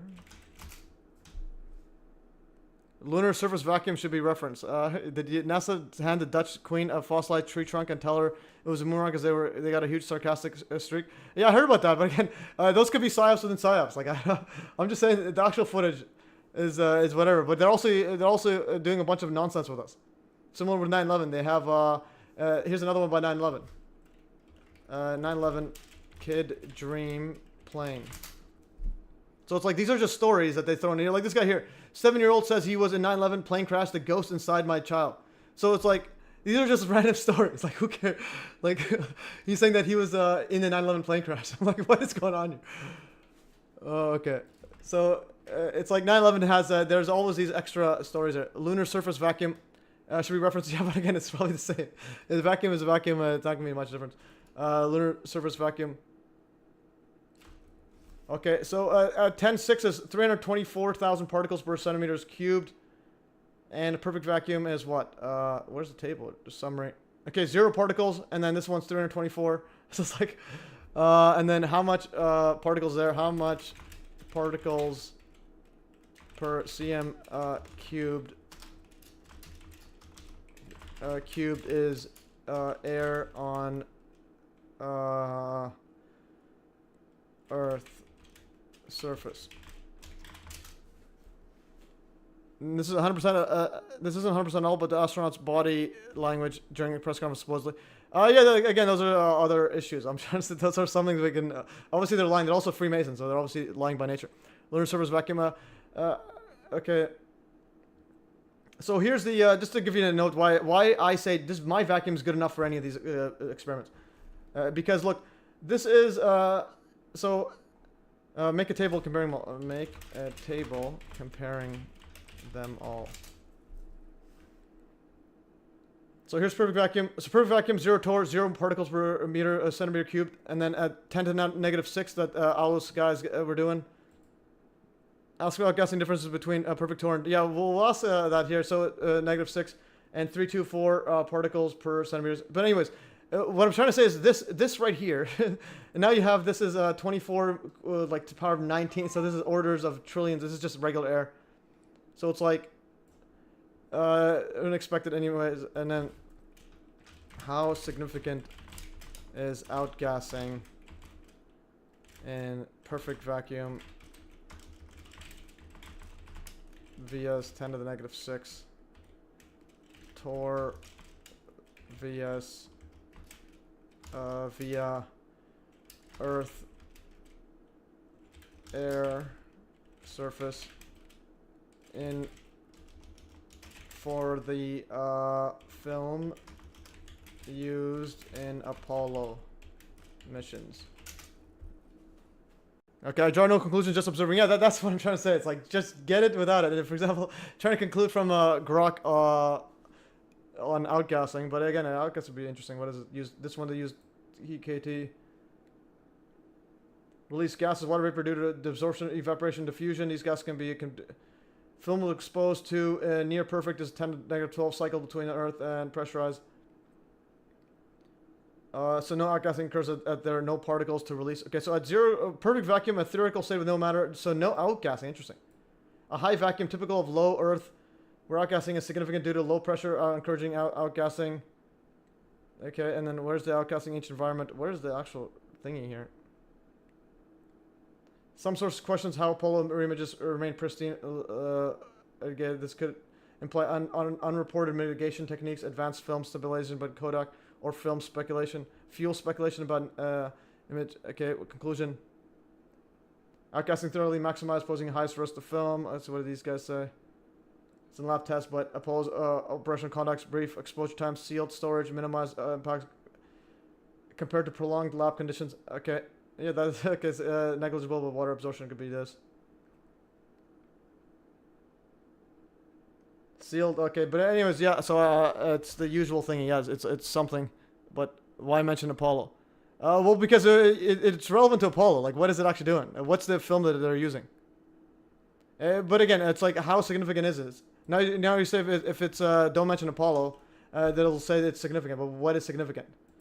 Give me a link to some significant papers on outgassing from film. The magazines weren't sealed, but again, it wasn't a perfect exposure. It was 7 hours. I think it was like 3.5 hours at a time. But even then, what I'm trying to say, the heat is the biggest one. So again, we're arguing about Grok AI, and the reason is this guy brought outgassing, but he doesn't explain how he did it, and I firmly believe he got it from just heating it up. And the reason I say that is because I was able to get some outgassing by heating up stuff.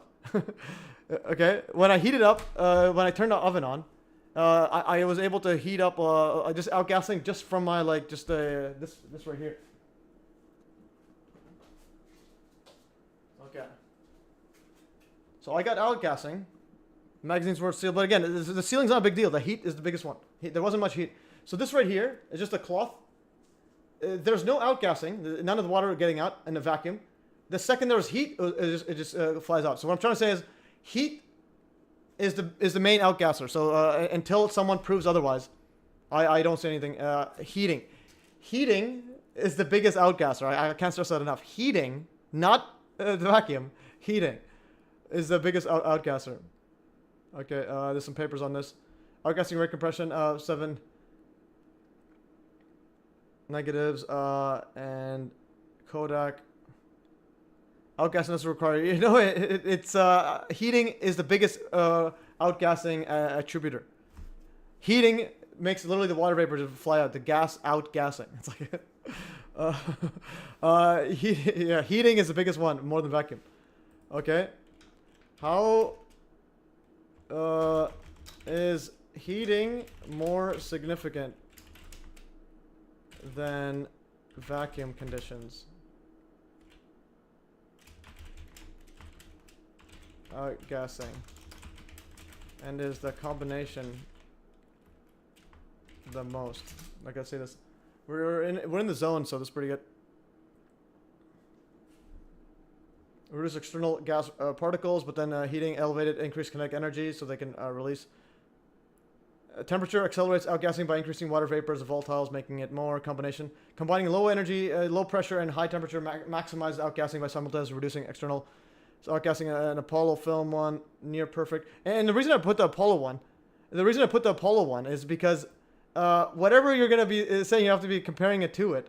And it's like, if this is able to reflect the mainstream, if this is able to give a reason for it, this is what the mainstream is going to give a reason anyway. So it's like, what are we trying to get it to say? That outgassing is impossible, and then all of a sudden, outgassing is like, it's going to happen. Oh, but Apollo did something else. Anyways, yeah, you're basically trying to find a contradiction with the AI, but as opposed to what's the actual paper. Heating alone. So heating alone, significance Earth temperature. Heating alone can cause outgassing. That's pretty much what evaporation is. Outgassing. It's just combination heating and vacuum. The combination low pressure and high temperature is the most effective at driving outgasses. And again, the reason is, yesterday I literally got infinite outgassing from heating. Delta cannot be synthesized, therefore cannot be vacuum hardened. And again, these are just like, what's the actual thing we could drive home to? It's like, the one thing I can drive home to is heating for this cloth outgasses more than vacuum. Grasping or gassing at straw? That is a good question. It removes external. Heating alone is less significant. They're saying less in high pressure scenarios. It has Earth's surface. Yeah, but for Apollo, heating was controlled film. Film was not exposed to external extreme lunar temperatures, but pre-flight bakeout used heat to enhance outgassing the vacuum. So there's another part here. There's a pre-flight bakeout. So they do bake things out, reducing volatile content. So it's like, what more do we need? And space conditions, because it creates drove outgassing more than temperature. Combinations there. Steven F. And again, the boom. There's no boom. There's just some little tiny thingies that it's like Good question. Okay, vacuum are more significant than heating alone for outgassing. So vacuum condition is more significant, but then what does significance mean? Is it big? Is it small? Is it even, or any of them even relevant? Maximize outgassing by Apollo film strategies focus on mitigating vacuum-driven outgassing sealed magazines. They said sealed, so short exposure while using controlled heating pre-flight to minimize volatile accommodation. Anyways, again, these are just stuff they can even say, even if it's not true, they can hand wave it, and there's no what we're supposed to do. It's like, hey, look, here's my perfect vacuum thingy. Anyways, if you can send some film, put it in there, and I think the vacuum of any amount is enough to match the perfect one. Yeah, vacuum is more significant than heating alone. Yeah, for space conditions, not high pressure ones like here for Earth. Yeah, they said that, but again, what does significance mean? It's like we can keep going on and on. It's like you can ask Grok AI if you want an answer you want. You can keep driving home the point. But anyways, good discussing, guys. Anyways, that's all for today, guys. Great talking. Great back and forth, Steve. Oh yeah, I forgot the other part I wanted to show. Didn't have time. Is that you were able to find that actual close up of that mystery object.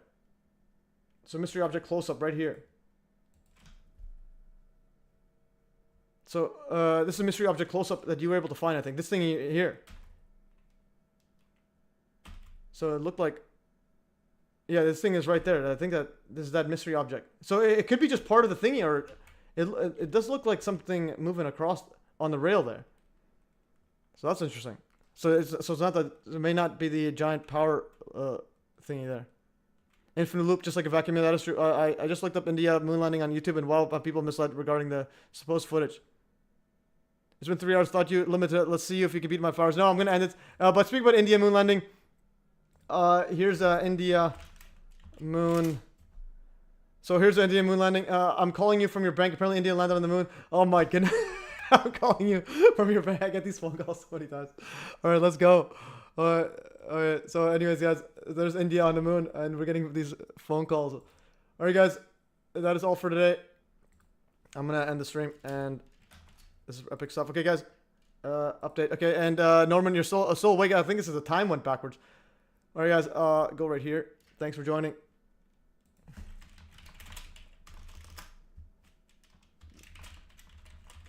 Joining, and have a great weekend. All right, guys, have a great weekend. Send it, and yeah, great info. And yeah, also send me some film and put it in there. And I highly doubt anything like will happen, just because I've dealt with vacuums a lot of times. Okay, guys, have a good one. Ciao, and bye. Ending the stream in 3, 2, 1, and go. Oh, 1 a.m., 1:30 a.m., 1:35 a.m. in South Africa. Let's go. Yeah, ending the stream, guys. Ending.